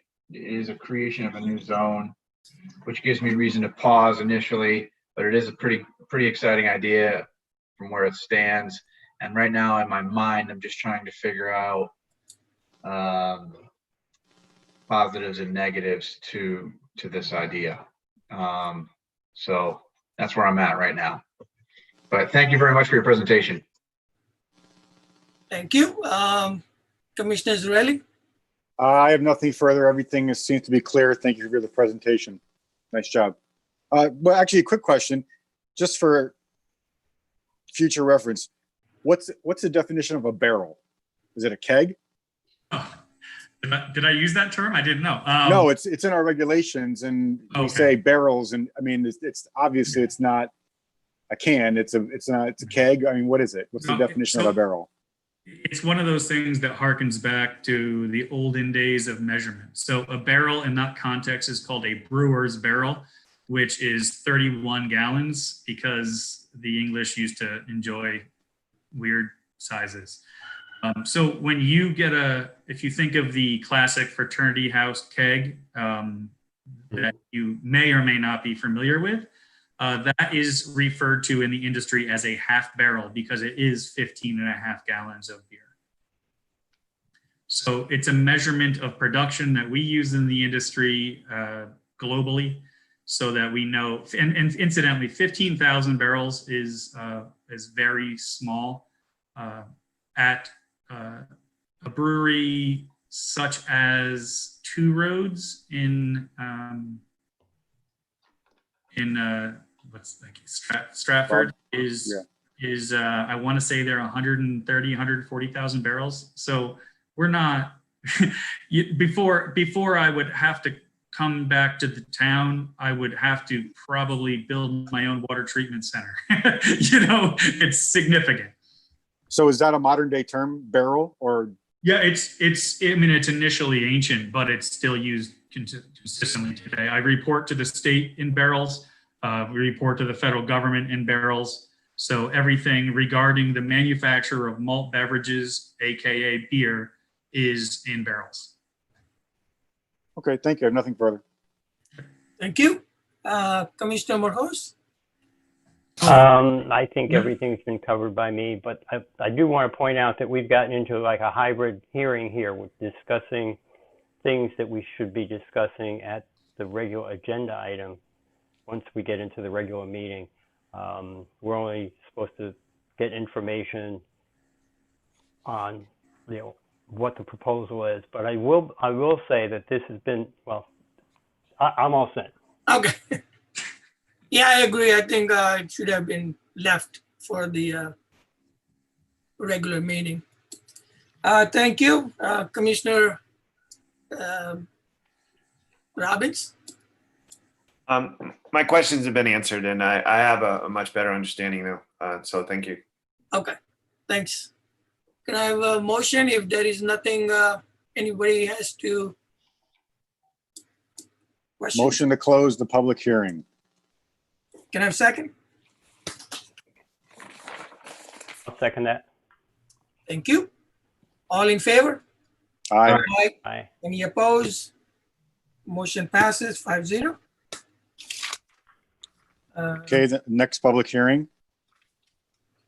Proposed zoning map amendment, Alfred D. Chuley III, proposing to change the zone on 10-15-45 Evans Road from waterfront to waterfront business park, ID 14-382, 14-395, and 14-394, and to change the zone on 35 Evans Road from BP2 Business Park 2 to WBP Waterfront Business Park, ID 14-389. Right. Same story, but with a map. Yep. I think it's just the map is the only relevance here, right? All right. Staff, do you have any comments? I do not. I mean, it follows that while they technically have to be considered separately, this certainly could be considered as part of the previous item, but they do have to have separate actions down the road this evening. You heard from Capital Region Council of Governments, no apparent conflicts. Capital Region Council of Governments did go into some comments that talk to development applications. Keep in mind, there are no development applications before the commission. Anything that's going to be proposed, should this get approved, would have to come back for either a site plan or a special permit, and it's a whole nother process. Strictly, Thank you. map amendment. I'll just go through the motion. How about Commissioner DePaul? Oh, pardon me. Yep. Before you start, because I'm not certain the Robert's Rules of Orders here, but just before you close up your time with me today, if this is my last opportunity to speak, I don't know. The first public hearing has been closed. The first is closed, so now you have to, now, Yeah, that's fine. I'm in the second one. I can. So it's related. It's the same thing. It's just as a point of order or point of communication to the members of the board is a few things such as the name of the zone, meaning instead of WBP going to W2, as in the other things, we're agreeable to any of those changes. If that is keeping somebody from acting today, my understanding is it can be changed on the fly. Additionally, I wanted to communicate that if the active adult housing is a sticking point, I was told by Kim. it I is could, for the commission. we're do line talking about the items. Yeah, map we're- now. Yeah, Commissioner Morhos. I'm sorry. The zone changes have all been discussed. The hearing has been closed. Now we're just talking about the specific properties on the map.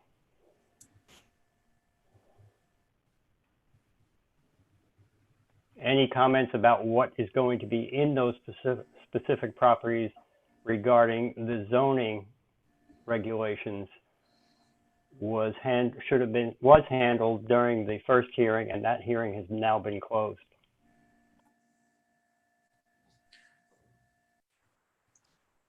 I don't know what to tell you then. I'm just trying to communicate that there are some things that can be adjusted before you guys vote.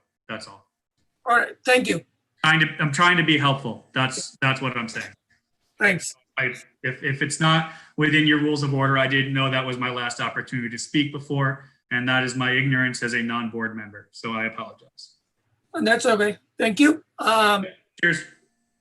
Commissioner Drapeau, you may, I have no questions. Commissioner Zureli, No questions. Commissioner Morhos, I'm okay.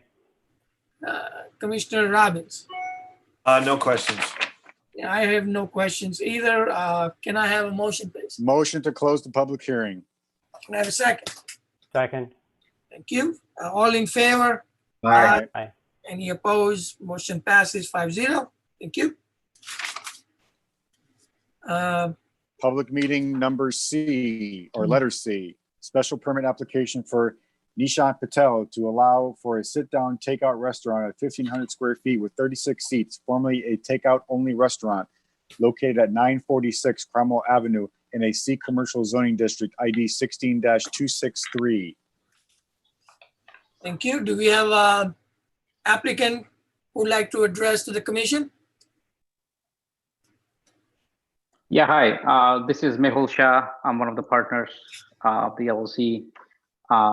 Do I have permission to speak? Yes, if you can identify and then your address, please. Yeah, sure. This is Mehul Shah, resident of 96 Penwood Crossing, Glastonbury. Thank you. And Nish also has joined. Yep. Yeah, hi, this is Nishant Patel, 190 Spino Ridge, Rocky Hill. And we're both partners in the restaurant that what we're proposing the special permit for. Thank you. We could both fill you in. He's gonna give the presentation, and if you have further questions, we can fill you in with whatever the question. All right. Thanks. Yeah, go ahead. Yeah, let me just quickly share my screen just so that the context. Can you guys see a plan rather? Yep. Okay. Yeah, so the proposal is to open a sitting restaurant at 946 Cromwell Avenue, which was before a Mexico, which has been shut down for past couple of months. It's in this plaza called, I don't know, the plaza doesn't have a name. But currently there are pretty much next to Patty's Cake in this plaza. It is about 1,500 square feet of space. Previously, the takeout restaurant also had a seating. That there were about 14 spaces. They were to the table to sit, even though it was a takeout only. We are asking to increase that, and of course, in accordance to that, we will be also, adding handicap, and so we're actually adding 2 restrooms for our customers to access, and which was not previously available. And it is going to be in South Indian restaurant where we'll be serving vegetarian only food. To focus on also kosher and vegan options.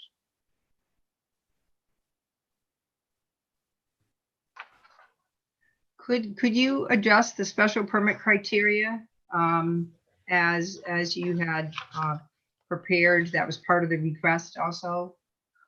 Oh, yes. I see. Let me open that. So there are certain criteria for special permit. I'm just gonna go line by line as I'm reading them. A suitable location for use. As I mentioned, the proposed location is at 946 Cromwell Avenue. It is in a plaza where there are currently, two other restaurants. So it perfectly fits, the use of the place. And of course, it is in an existing. There was an extra restaurant before, just it was a takeout restaurant. Of course, the proposed location. I don't know if should I just go by section or wait for comments on each section? Just go through the whole thing. Okay, all right. So appropriate improvements. It talks about the design elements of the proposed development would be attractive and suitable in relation to the characteristics. Yes. So we would not be modifying any outdoors or outside space of the property. It's mainly remodeling the inside where, keeping the kitchen where it is right now, but exposing a little bit more space for a little bit more sitting area and moving a current restroom that is not accessible to customer today, moving it where it will be accessible to customers, along with adding an additional handicapped accessible restroom. The location and nature, we will not be changing any of the height of the building or making any, or putting any walls or fences. The proposed use would not have any adverse effect on the neighboring area. There won't be any, color lights or flashing lights or outdoor speakers of any noise making devices. All the signs will be built that will meet the town code. In case proposed to convert structure. So we're not building anything. This is then just an existing space that we are just renovating. Suitable transportation conditions talks about increased traffic. Does the proposed use pose any traffic congestion? I would propose that it does not. Since our restaurant's going to be open from 11:30 in the morning till 10, that widely spreads, and of course the limited seating that we would be having would not adversely affect any street safety or create any congestions of traffic. Parking areas. The plaza has a lot of parking spaces back of the building, which there is an automotive warehouse in the back, which is pretty much closed after 3 or 4 o'clock. Patty's Cake is closed. I think they close at 2 every day, I believe. So the only, that leaves all the parking spaces in the back and the front for the 3 restaurants. So we don't foresee any parking issues at this location.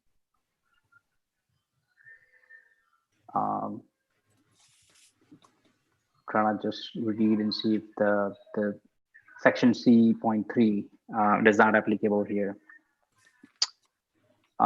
Section D, adequate public utilities and services. The provisions of water supply, sewage disposal, and stormwater drainage conform to the accepted engineering.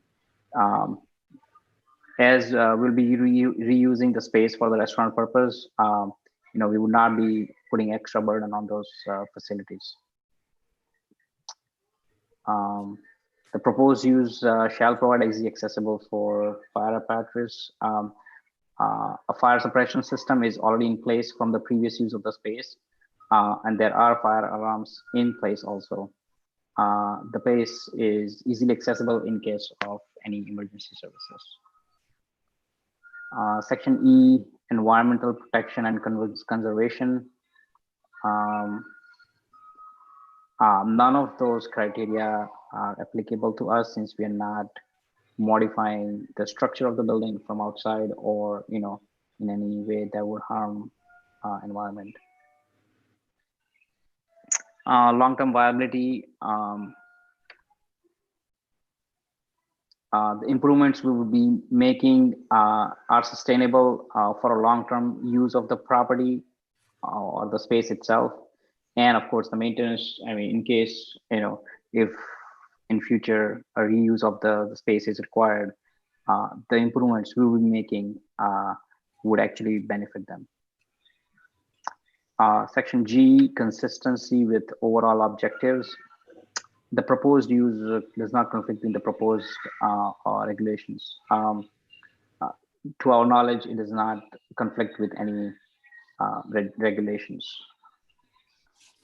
The proposed use does not conflict with the achievements of goals. And it does not conflict. Sorry, I'm just reading the question and the answer that I put. It does not create, for the section G.3, the proposed use and improvements will be made such that the health and safety of the public are placed at the topmost level. That's the last section in your special permit criteria. All right, thank you.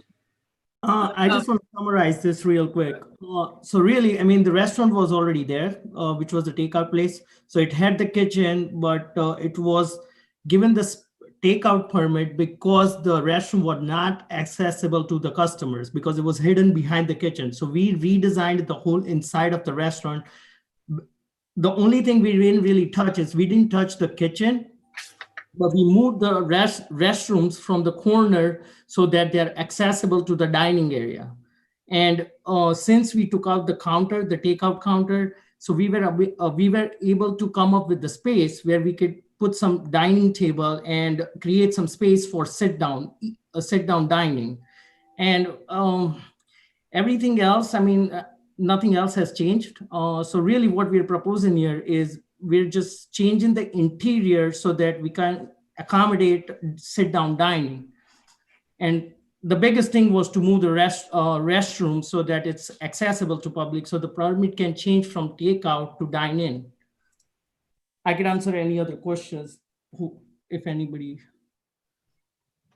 All right, thank you. Staff, do you have any comments? I do. I have provided a report for 946 Cromwell Avenue. They are applying for a 36 seat restaurant to be located in a former takeout only restaurant. I think it needs to be made clear to both the applicant, and I know I spoke to Mr. Nishant Patel when he did come into the counter. Because of COVID-19, there are governor's executive orders which states that basically you are allowed during the state of emergency 50% occupancy inside. So while the commission will be acting on a 36 seat restaurant in this location at some point, it's with the understanding, and you may want to include it in the motion, that they must be compliant with, if the commission so chooses to do this, with current governor's orders, because it is with 50% only capacity inside. The Rocky Hill Police Department had no comment. The fire marshal's office at the date I wrote this had no comment, but will need to review the equipment being used in the kitchen area. And that may already be done. I don't know. I have not heard from him at this point. I know the Central Connecticut Health District will require a different interior plan. It's my understanding that a modified plan of the interior with more specificity went to the health district. So they'll be reviewing that. They do have, under the public health code, their own separate review, but we do forward plans for restaurant uses onto them as well. You also need to have a review of their QFO, your qualified food operator. Once again, that's under the public health code. Access to the restaurant is in the front. That's per the applicant. And this was something I know we discussed briefly at the counter, Mr. Nishant Patel. concerning the parking issues. The majority of the parking, while it is in the back, and I think you did allude to that in your presentation, there are several successful restaurants in that plaza, and should this get approved, we hope this would be one as well. Will there be access for patrons from the back of the building? There's concerns that parking customers may have to walk around the building to access the front. That's one question. Is there a liquor permit application that you will be, I mean, there's no liquor permit application being applied for at this time. That is something, if you wish to serve, whether it be beer, wine, or full liquor permit, you will need to apply for that. There is a concern that some of the site improvements still remain not completed. That is the site lighting and the site landscaping. So that's something that you might want to contact the property owner on as well. So. I can answer the questions that were raised before we go ahead. So the food operator license, that certificate was submitted to the Connecticut Health District Department, and Connecticut Health District Department already reviewed the site and they have given their okay on their end. So whatever their requirements, where we already fulfilled all their requirements. And they were happy seeing the grease trapper, and they wanted us to get in touch with MDC for the water. And about the parking lot, since there was all this parking in the back, and I would say it was more for public safety too, so not people don't have to walk around the building and enter the restaurant. We're going to have public access in the back, so that if people are parking in the back, they could enter the restaurant right from the back door. And about the property on the street, I think about the lights in the parking lot and the landscaping, we have talked to the landlord, and he has promised us to take care of that. Okay. Thank you for that. Yep. All right, thank you. Is there any public who would like to speak about this proposal? If not, I would go to Commissioner Drapeau. Hi there. I've been to that location several times during the day, at night, on the weekends. I like your idea, fantastic. I'm sorry Mexico didn't work. And I also like the idea of you having front and rear entrances. The only problem I'm having is the parking. There is no parking in that lot at night, particularly on the weekends. I know I've had to park across the street a few times in the other parking lot and having to cross that dangerous Route 3. And I'm just wondering, has a parking study been done, or any of the to any of that degree? Because there's 3 restaurants in there now. If we let him go in, that's my question. So we haven't done the parking studies, but what we are anticipating with the menu that we have also submitted to Connecticut Health District Department, and we're comparing ourselves to something that's already existing in Middletown. It's primarily takeout place, but the food is it's not fine dining. But just because we have an opportunity to sit down 36 people, we don't want to just not use the space. And currently, obviously, with the COVID, we'll only be using for 18 sitting right now. But if something needs to be done about parking, I mean, I don't know, we could get the studies done, I guess. We're also not applying, because I forgot to answer one of the questions that came asked. We're not applying for the liquor permit. We're not, it's going to be vegan only restaurant.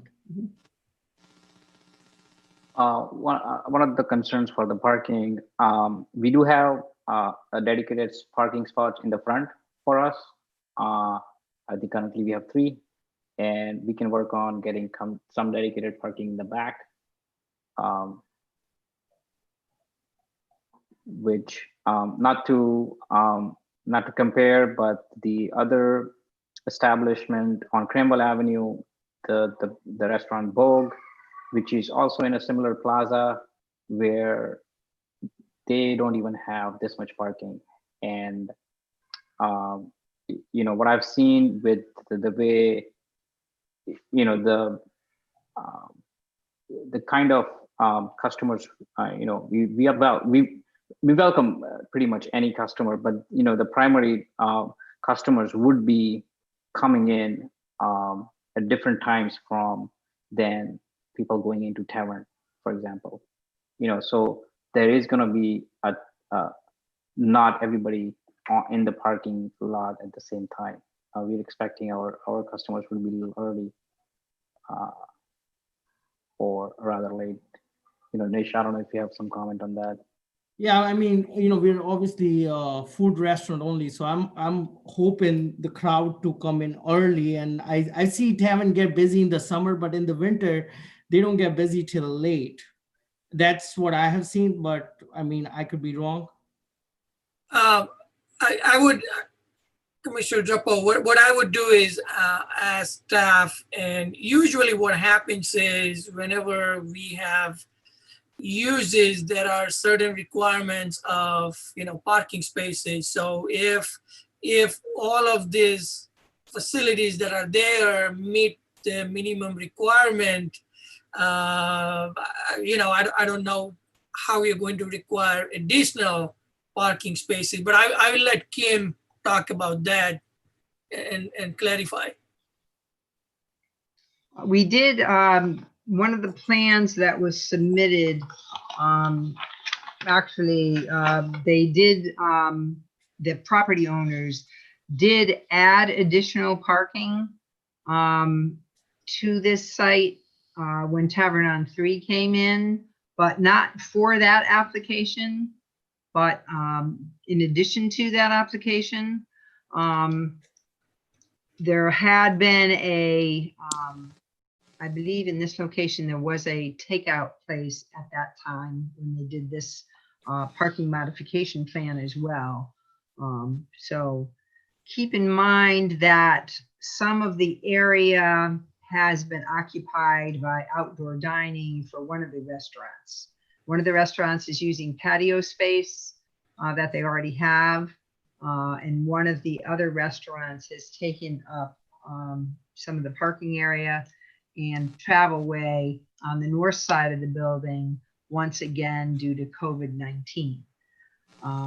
The property owner does own other properties in the area and abutting. That's something that applicants could certainly, if it is an issue, and we can say it and take a look at that with the applicant, they can talk to the property owner about possible shared parking with an abutting property. But I think what I would ask is, based on the uses on that particular location, are there sufficient parking based on the requirements? Yeah, we would look at the square footage of Tavern on 3, the number of seats, look at our regulation, and then look at Di Novellis. Once again, that's the other restaurant at the north end. Look at Patty Cakes, and then look at this proposed restaurant as well. And it's based upon square footage, number of employees, number of seats, come up with the formula and see what we have. They did. That is what I was asking, Kim. I'm not, pardon? That is what I was asking. If you guys do that and it passes muster, okay. Yeah, and I'm not sure. I mean, they did just state that Tavern on 3 is a different type of use also. Yes, it's a restaurant. It is also a just that, a tavern. It does have music. So they have a different type of use, so to speak, a different type of restaurant use. They do have later hours. They did state, the applicant did state on the record that they would be closing up at 10 o'clock, I believe, was the time. Tavern on 3, I know for a fact, does have later hours. I do not know the hours of Dino Bellis. I want to add one more thing to this. Okay, so we'll be closing on 9:30. It's really not 10. We close at 9:30. And the other thing I wanted to emphasize what Kim mentioned is so true, because I was just counting the parking spots. 30 of the parking spots are right now being utilized for outdoor dining because of the COVID. And that is one of the reasons why, particularly like this summer, that parking lot has been really packed, because 30 of the parking spots are really not even used for parking. They're used for outdoor dining. Yeah, we're not in a normal situation right now. Yes. So keep in mind, once again, the restaurants that are there are 2 restaurants in that plaza, Dino Bellis and Tavern on 3. They received approval for outdoor dining, so they can have 50% of their capacity outside as long as they maintain the physical distancing of 6 feet with their tables. So Tavern on 3 and Dino Bellis can have 50% of their capacity outside as well as 50% inside. That's with the provision that they maintain that social distancing requirement with respect to the outdoor and indoor portions. So they may be maxed out at 100%. They may not be because of the social distancing requirement. Patty Cakes does not have an outdoor dining option. Mr. Patel's restaurant that they're proposing, they're not proposing an outdoor option. If they choose to do that, they would have to take that up with staff. But once again, their indoor option would only be 50%, and which would be 18 at the most. And in this circumstances as well, particularly this year and this summer, a lot of the restaurants have been closed. Though the 2 restaurants, Dana Valley's and Tavern on the 3, are few of the so many restaurants that are out there. Those are the 2 that opened up because they had the opportunity to have outdoor dining. And that is one of the reasons, with people having less option, their parking lot is getting jammed. But in the past years, I've been in the area for the longest time. And in the past years, I haven't seen their parking lot so packed. So that is something I think all the members should consider right now. So I think I think what we can do, Mr. Patel, is we can go by what we have seen and not seen. Basically, what happens is we have to look at what the uses are and how many patrons they are thinking about. And based on that, do they have sufficient parking spaces based on the regulations? So that's the bottom line. We cannot see what we have seen in the past in winter or summer or whatever condition. So I would like to. I'm just trying to address the situation with the parking, because that parking lot, as mentioned, it has been full lately, and I completely agree to that. But the reason is what I just mentioned, because in the past, the parking lot hasn't had an issue. I just don't see a reason why it cannot accommodate 36 sitting. And I don't see a reason if for me to go spend more money to do any kind of studying on that. That's all. Can I make a comment, please? Yeah.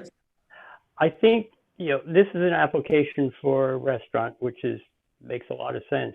I think for us to make a decision, we should probably be looking at this as though it's normal times. 6 months from now, we may not have any outdoor dining at any restaurant in the town.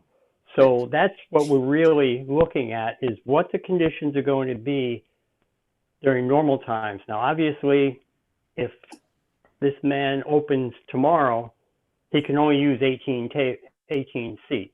He can't use all 30. So, we're not talking about,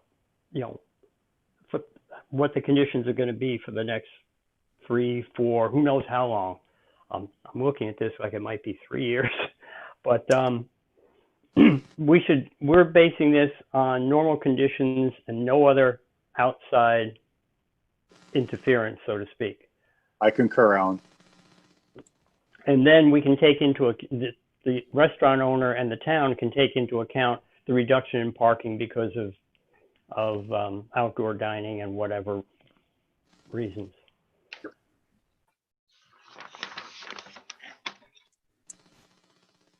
Right, so, Commissioner, I'm moving on, Commissioner Drapo, if you're all set. Commissioner Zurelli, Thank you. No questions. Commissioner Marhous, No, I have a similar concern about the parking capacity there. But I mean, that can be resolved, and I think I don't have any other questions. I'm fine. thank you. Commissioner Robbins.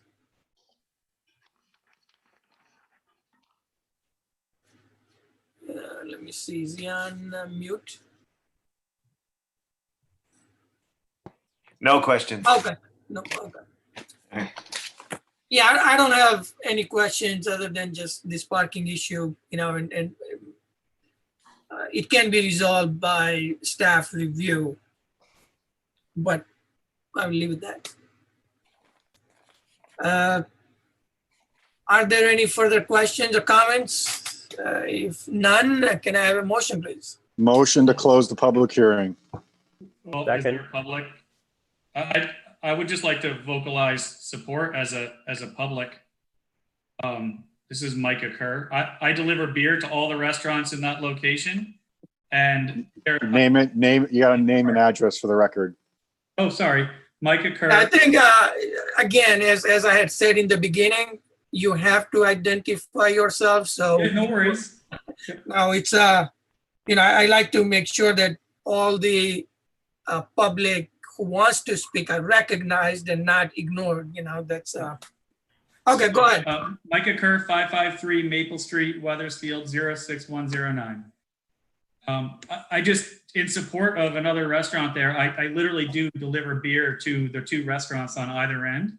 And I'm not saying this to support him because he's going to be a customer because he already said he won't have alcohol, but I do business in that plaza and everything, it's really fine, even a maneuver delivery vehicle. I've never had issues and I deliver at night. All my customers will tell you I deliver it all the time. So anecdotally, I'm supportive of another restaurant in there. I don't see any issue with it as somebody who goes to the back of house to deliver.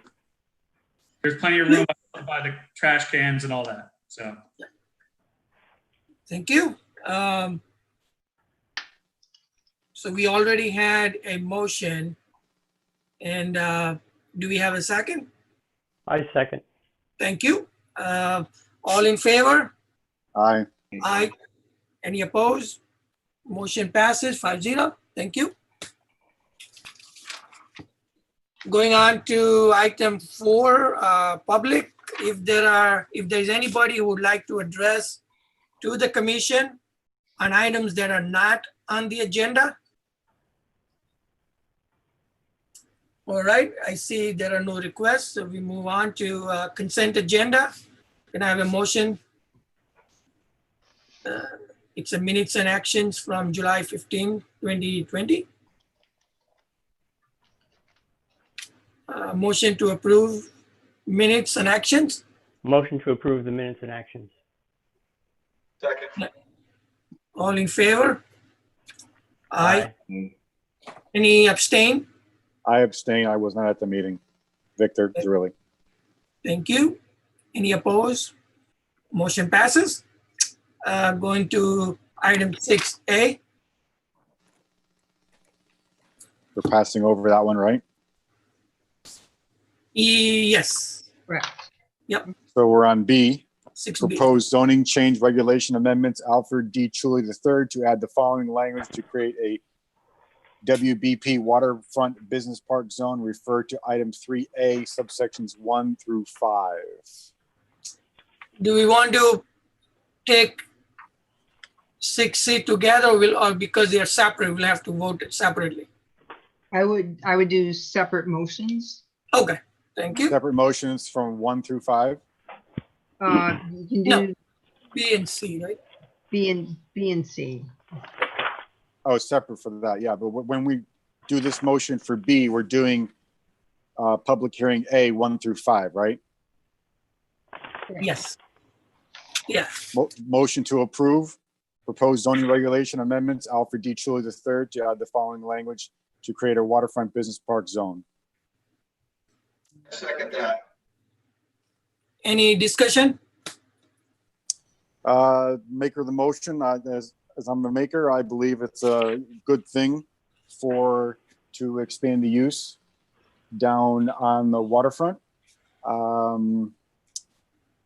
That's what this zone was created for. Any other comments? I have one comment. I have some comments. Okay, go ahead. I thought the seconder would comment. Oh, first, okay. All right, second. When it's my turn. Okay, go ahead. This is Guy. I seconded it, and I just wanted to say that this idea intrigues me, and I think it would be really good for the town.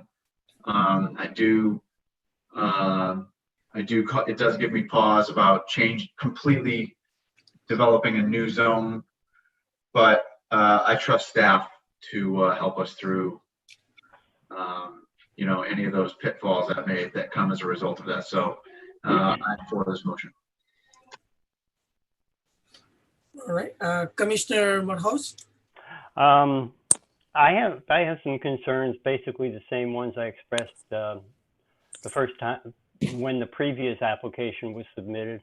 We're looking to increase the overall traffic of this zone quite a bit. It's one of the most narrow roads in town. 3 of the 4 properties are accessible only through a 1-lane road underneath a bridge. So as was pointed out by Mr. White.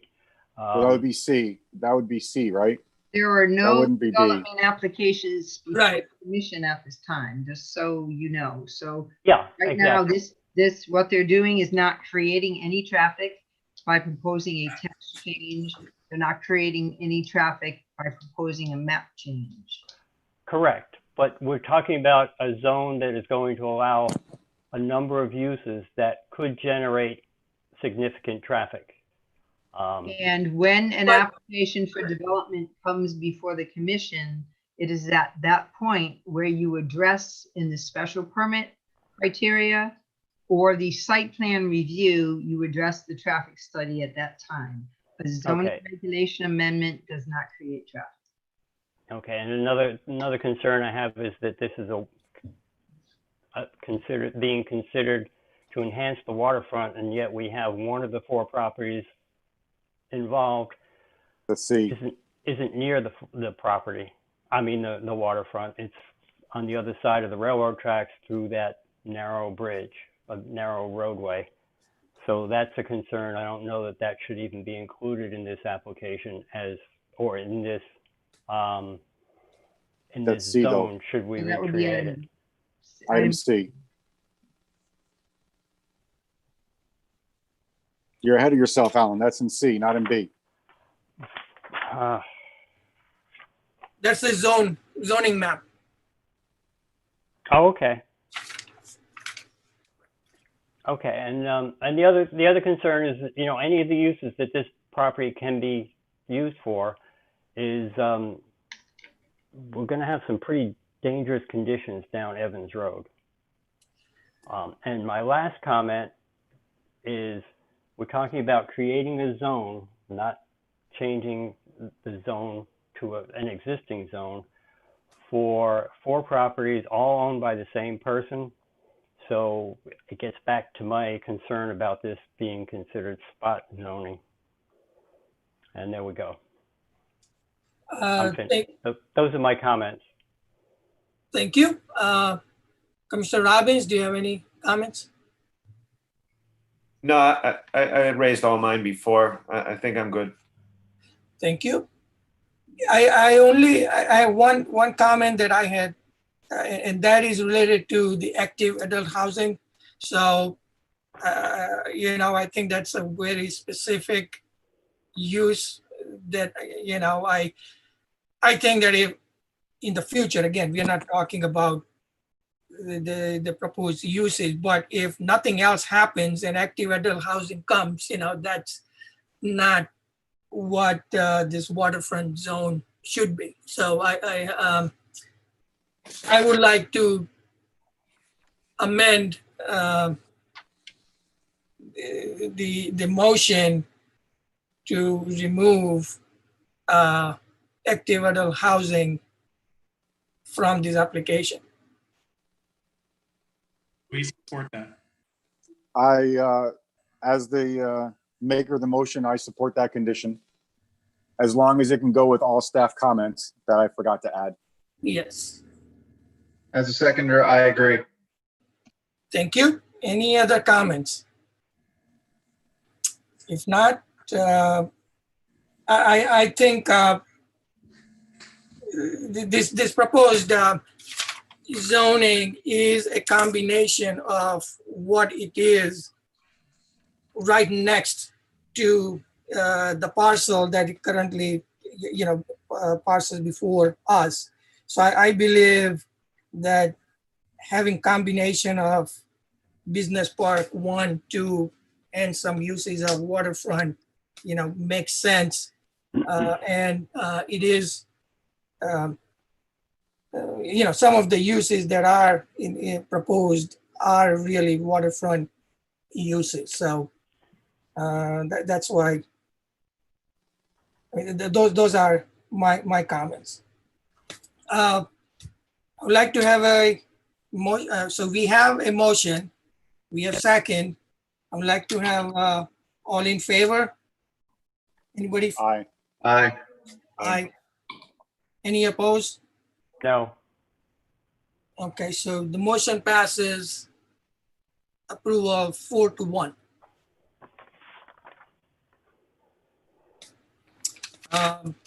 Point of order.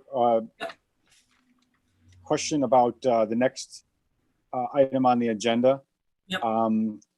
Can we ask a question to staff before we make a proposal on this? And secondly, I throw this out to the commission. Can I ask a question of staff before making a motion? And actually, just a question to staff before I make the motion. Yes.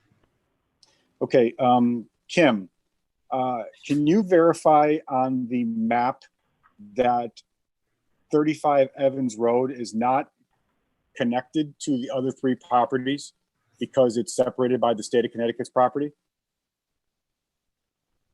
The state of Connecticut goes right through those 3 properties and 35 Evans Road. Now, is that considered a right-of-way because of the railroad, or is that considered property and they own underneath the bridge too? Because then it would make it not. The state of Connecticut owns that property. 35 Evans is not directly connected to the other parcels, the 10 RZ, 15, and 45 Evans. So if we were to act on C in the positive or the negative, or whatever we do there, what happens to the state of Connecticut property? That still is state of Connecticut property. But does it stay in the BP2 zone, or does it go into the zone? The zone line will change, but the underlying use there won't change. And we're not creating, we don't zone rail lines. They're not zoned. The rail line is not zoned. So the actual map will include that portion of that property, and it would not be a sliver cut out. We seem to base our zones on property lines, right? I don't understand. I mean, So the if you look zone at- line will encompass, if you change it to reflect what the applicant has proposed, the zone line will encompass 35 as well. Presently Right, is. but they're in their proposal, it does not include the state of Connecticut property. So we're going to have a sliver of BP2 between 2 waterfront. No, it will go over that, but you're not doing any uses. The uses in that sliver of land that's owned by the state will remain the same for the state. Okay, so the actual zone will be contiguous. You won't have an island of, and a BP2 between the two islands, right? The 3 properties on the waterfront are waterfront. Yeah, we get that. But then there's the state of Connecticut, and then there's 35. And I want to make sure that if we do this, there's not going to be a sliver, and there's actually not going to be 2 parcels separated by another zone. No, that's correct. If Okay. you could see our zoning map also has, for example, in the BP1 zone that's abutting the northern portion of the current property owned by the Chulis. The BP1 zone encompasses the rail line as well. Thank you. Thank you. The BP1 zone also encompasses the state of Connecticut land where the rail is located. Right. So we would just extend that designation over to 35. So I think Commissioner Zorelli, for clarification purposes, that use will still be there, the DOT use, which is the railroad. That's So correct. nobody's going to build anything over the railroad. So they do have a right of way, or they own particularly that property, and nothing can be done. However, I believe for our purposes, the zone includes that railroad. Okay. And what I didn't want to do is set a precedent showing islands of zoning where. No, you won't be doing this. Okay, I just want to make sure, because we ruled on that on the other side of town with Glastonbury Avenue and how we are expanding into island zoning, and I just wanted to make sure that we were all talking on the same page before a motion was made. That's all.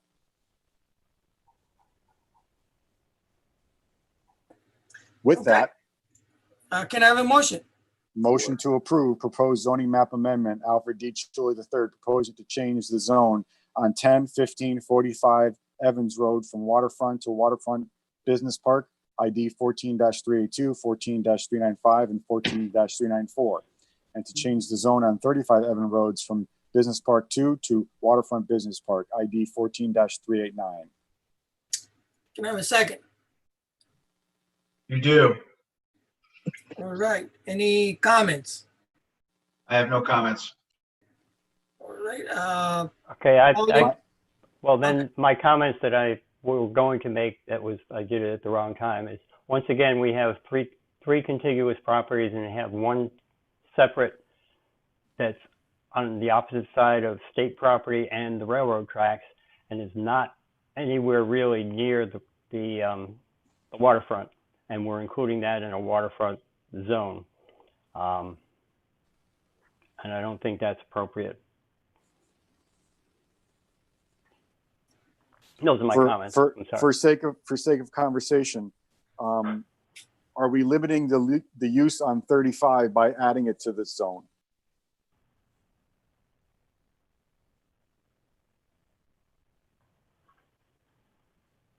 By us adding it to the zone and taking it out of the BP2, are we actually limiting the amount of use, the use it could have?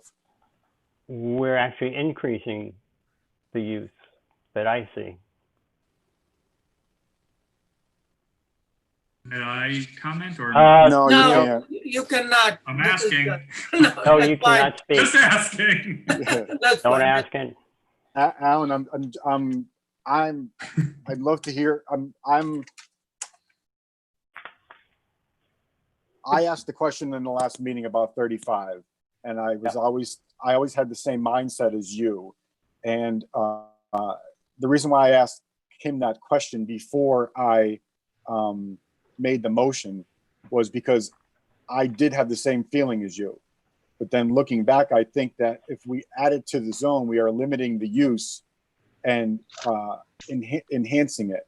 Now, I'd love to hear why you think that they get more use out of it, because I am intrigued. I'm being honest with you. Okay, well, maybe not more. I mean, we're not, as far as quantifying it, but we're changing the use from one set of uses that we determined back in 2017 when the last zoning regulations and map were or revised, and we're basically changing it to include uses that weren't considered back in 2017 after all of our deliberations for hours and hours. I'm looking up, I was going to look up the BP2 zone. Like a lot of the things that are included here are not included right now in the BP2 zone. And I believe, without getting into the dirt of the BP2 zone, I believe we're eliminating some uses that were in the BP2 zone. Well, now we're talking about the map, not the. Right. If I may, you did talk about the proximity to the Connecticut River and concerns there. Section 4A is an apple, subsection 7, waterfront district, of which this currently is a waterfront district. They're talking of the purpose of that district is to provide an area for mixed uses, retail and services that are compatible with and appropriate to Connecticut River proximity and access. Correct. So that doesn't mean it has to be on the river, but it must be fairly proximate to and compatible with. Correct, but this isn't BP, the waterfront district right now. This is BP2. I'm talking about 35 Evans Road. Correct, which is BP2 right now, is it not? Right now it is, but there was a concern that it's not in proximity to the Connecticut River.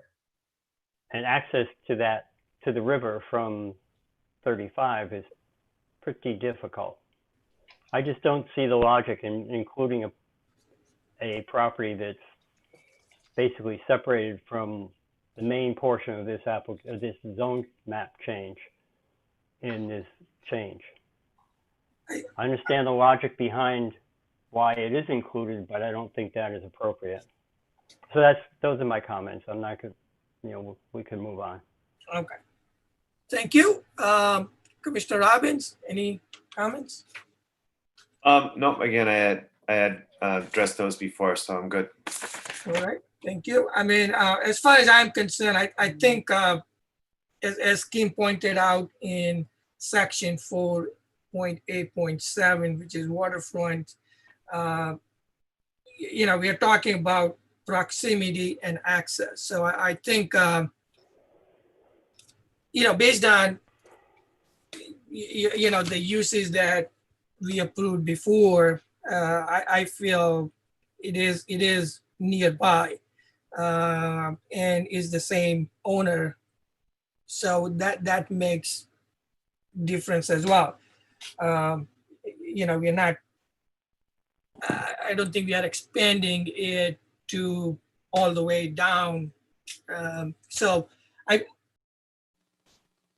I feel like it is an appropriate change as proposed. Just let me point out, the owner should be irrelevant because this could have a different owner in 3 months. You mentioned that it has the same owner. Yep. But that shouldn't be a factor in approving or not approving it. Yep. Ownership can change at any time. Yeah. All right. So that we already have motion, we have second, I'd like to have a vote. All in favor of the motion? Aye. Aye. Aye. Any opposed? No. So we have, the motion passes with 4-1. All right, moving on to 6D. Special permit application for Nisha Patel to allow for a sit-down takeout restaurant of 1,500 square feet with 36 seats, formerly a takeout-only restaurant located at 946 Carmel Avenue in a C commercial zoning district ID 16-263. All right, can I have a motion, please? Motion to approve special permit application for Nisha Patel. Can I have a second? Second. Thank you. Any discussion? Any comment, the comment I have is that we should, when we judge this, we should judge it as though conditions in town and the state and the country and the world are normal, not based on what's going on in the world right now. So as far as parking and outdoor dining and everything, that will all go back to normal at one time, hopefully. My comment is the same as Alan. I concur. To the seconder of the motion, is it too late to add a condition to say add all staff comments concerning the parking, because that's what came out in the That would be okay with me. Okay. So I'll second that. Thank you. So just to clarify, what staff comments you are looking at? We are asking for them to concur that they have enough parking post-COVID, no COVID, and just to make sure that they can work with the restaurant owner as well as the property owner to make sure it all works there. All right. Now, do you want staff to come back and report, or that's? I leave that up to the commission. I am okay. I trust them. They know what they're doing. Okay. All right.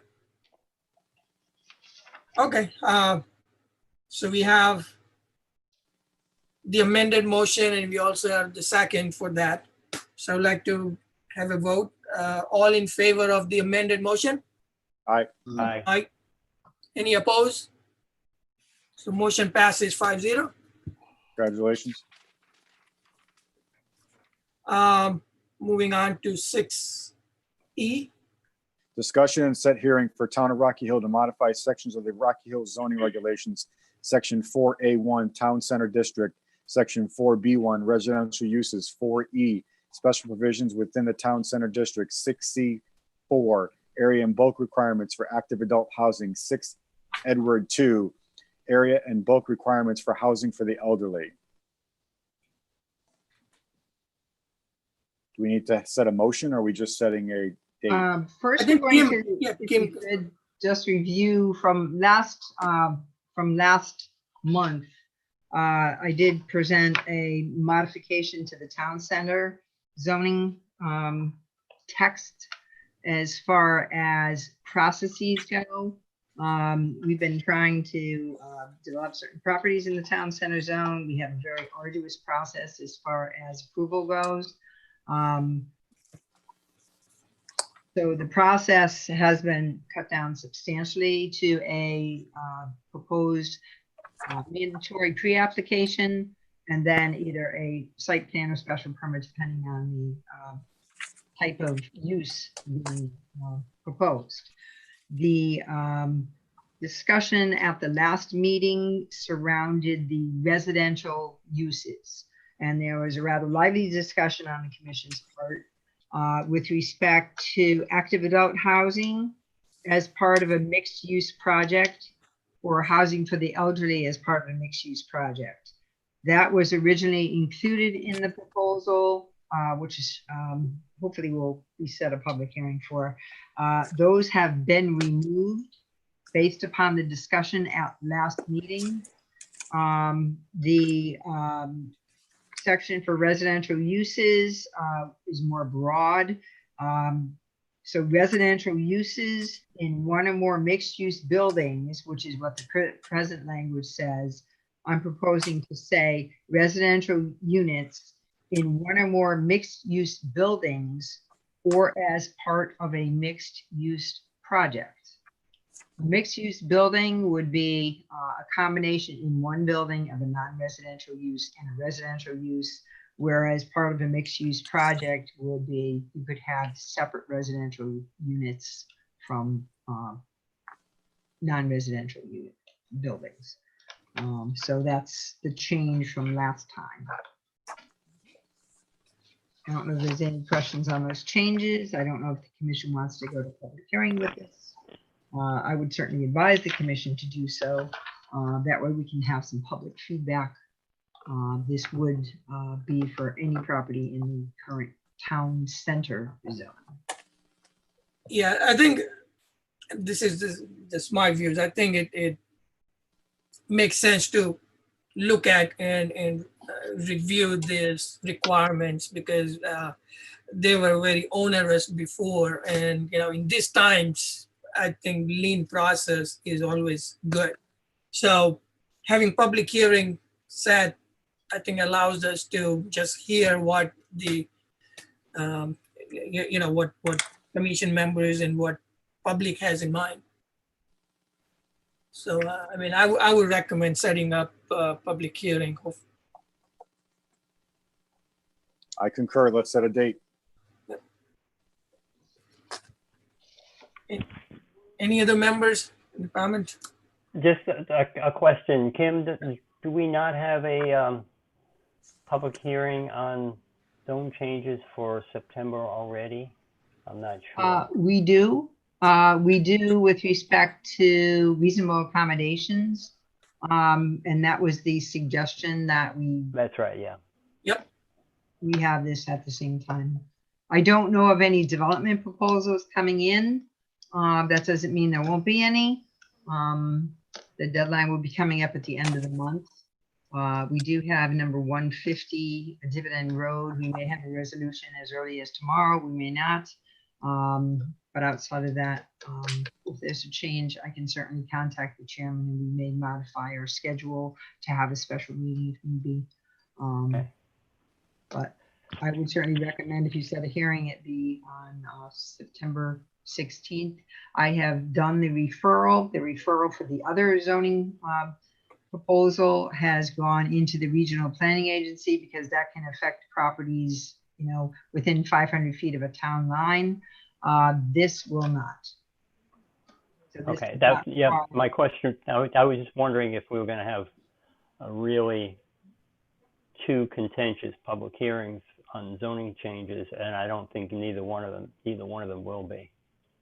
I don't know. I mean, We I won't know think, till September 16th. yeah, so let's go with September 16th then. Okay.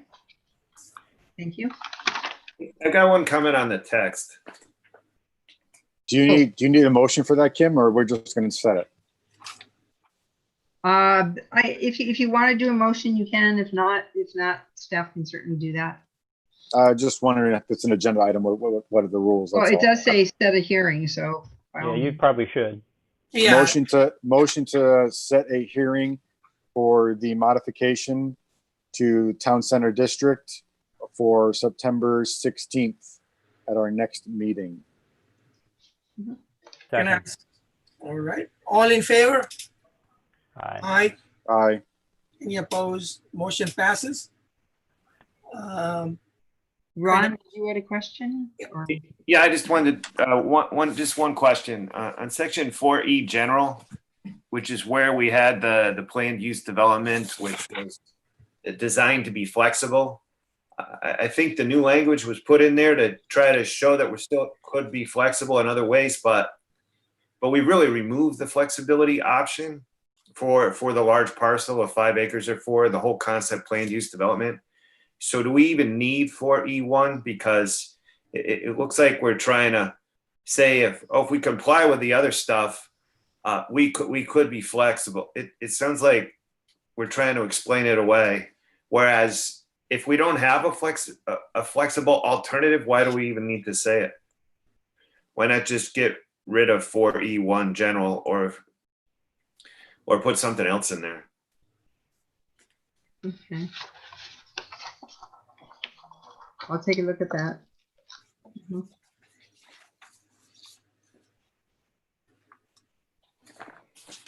And I think we can address these kinds of things during the public hearing, and it can be amended, right, Kim? So Correct. the I mean, if language, there's a substantial change, then we may have to go back for another hearing, but right, but we can address, okay. Item 7A, zoning enforcement update. Any-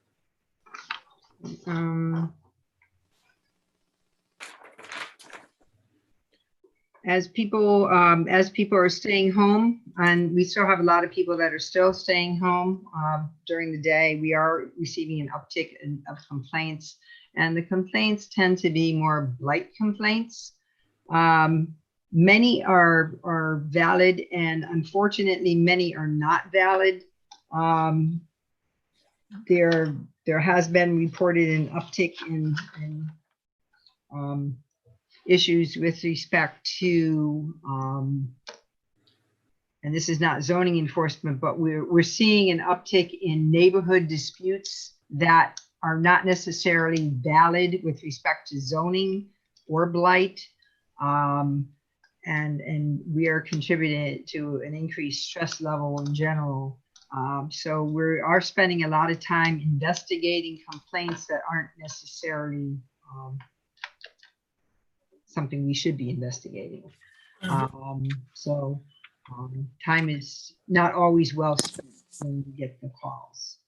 But we do go out and investigate everything because that's what we have to do. We have had the Mylars were signed for the 251 France Street re-subdivision. You might recall that was a one-lot re-subdivision on France Street. We also had I was a participant at a Zoom meeting with the town of Weathersfield and some other stakeholders with respect to a trail system that they're trying to create over the bridge on Route 3 into the town of Glastonbury and connecting to a trail that Goodwin, now Goodwin University, has created on the east side of the Connecticut River. They invited some town staff in Rocky Hill. This was an introductory Zoom meeting. They invited other stakeholders, Forest Conservation Trust. They had the Walk by Rocky Hill, Ed Ciccarello's group, to discuss the possible impact to the meadows in Rocky Hill and what's the status of the meadows in Rocky Hill and the streets within the meadows. We do have a town ordinance that does block off the public roads in the meadows to vehicular traffic unless you happen to have land-owned property down there, and it would be farm equipment primarily. But there will be additional Zoom meetings coming up, possibly with Goodwin University and the town of Weathersfield. So if any members want to attend, I will certainly keep you posted as to when that will be. I will be reaching out to the farmers and property owners down in the meadows. So when I do get that notice for that meeting, I will see that they are informed of that meeting as well, so they can participate. All right, thank you. Any minor modifications approved? Not at this time, no. Communications? We do have a modification. There was a modification for the cell tower about new antennas at the cell tower at 52 New Britain Avenue. Many of the cell towers did experience some damage during Storm Isaias.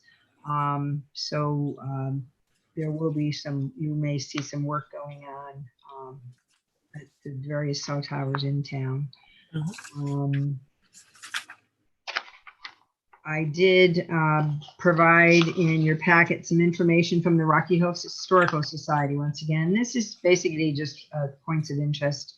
They do send me articles that they have on file.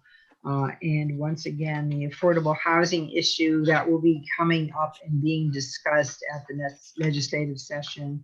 And I know I've had some discussions with the higher up in town as far as our current regulations and will the town be considering any modifications to our regulations with respect to affordable housing in anticipation of what the state may be doing. So we'll be watching that carefully as far as what the state actions will be on affordable housing. Right. So I think the reason it's in the package is that This was a survey provided to all the municipalities, the planners, and all those guys. And they were asking for their input so that when at the next legislative session, when this issue comes up, they have a better understanding. So Kim and I had talked about it. I think Kim had filled out this survey, and I said, why don't we just, print out, and at least the members can look at the type of questions they're asking, because this will definitely impact the way we do our business. So I think it's a good thing to just look at what's coming down the pike. Yeah, it would be nice. I mean, you can certainly take the survey. I filled it out on behalf of just myself. And yes, it is a subjective opinion that we are providing. However, I do have when I filled it out, I did go back in time and look at some of the issues that did arise. So I did fill it out with some facts behind my answers. You notice my answers are not on here. I would ask the commission to read the survey and see how they would answer it. That doesn't have to be public information. We don't want it to be public information because it is just that it is a survey. It is not for you to fill out and turn into anyone. It's just a point of information. And it kind of gives you an idea of how people may think about what are the housing challenges in town? What are the impediments and design tools that you'd want to use in an affordable housing project? So it's food for thought because we don't know what will be happening at the state level, but I do think it's a good tool to at least use to get you thinking about affordable housing and how you feel about it. All right, anything else? That is it. I don't think we have any bills to approve. No, So, Motion to adjourn. Okay, wait, can I ask a question of Kim? by all means. Do you anticipate live meetings anytime in the near future? Okay, I had a conversation with our IT department. They did receive a grant to update the technology in the room. The requirement right now is if we do have a live meeting in the room, 25 people maximum in that space. And the room has been set up to provide for 25 people maximum in that room. The whole commission could not sit at the council table. There must be another table provided for additional members to sit elsewhere. So what do you think the prospects of a live meeting in September or October are? Well, if they get the technology up and running to have it, it would be a hybrid meeting. It would be live. It could be live in-house, but people could Zoom into the meeting. That may be possible. It depends on what the agendas are like. It depends on what the agendas are like, and will they have the technology up and running and tested to be sure that we can do a hybrid meeting where some people are in the council room and others are Zooming in from home. Okay. Once that's tested, I'll let you know. Because I asked that same question. So probably September is going to be like this, I'm sure. September, I tend to think will probably be Zoom again. Okay. all right. That was all. I'm sorry. Okay, I'll let you that's know. fine. I will let you know. Thank you. So all in favor? Bye. Any opposed? Motion passes. Have a good one, everyone. Thank you. Thank you. Take care. Take care.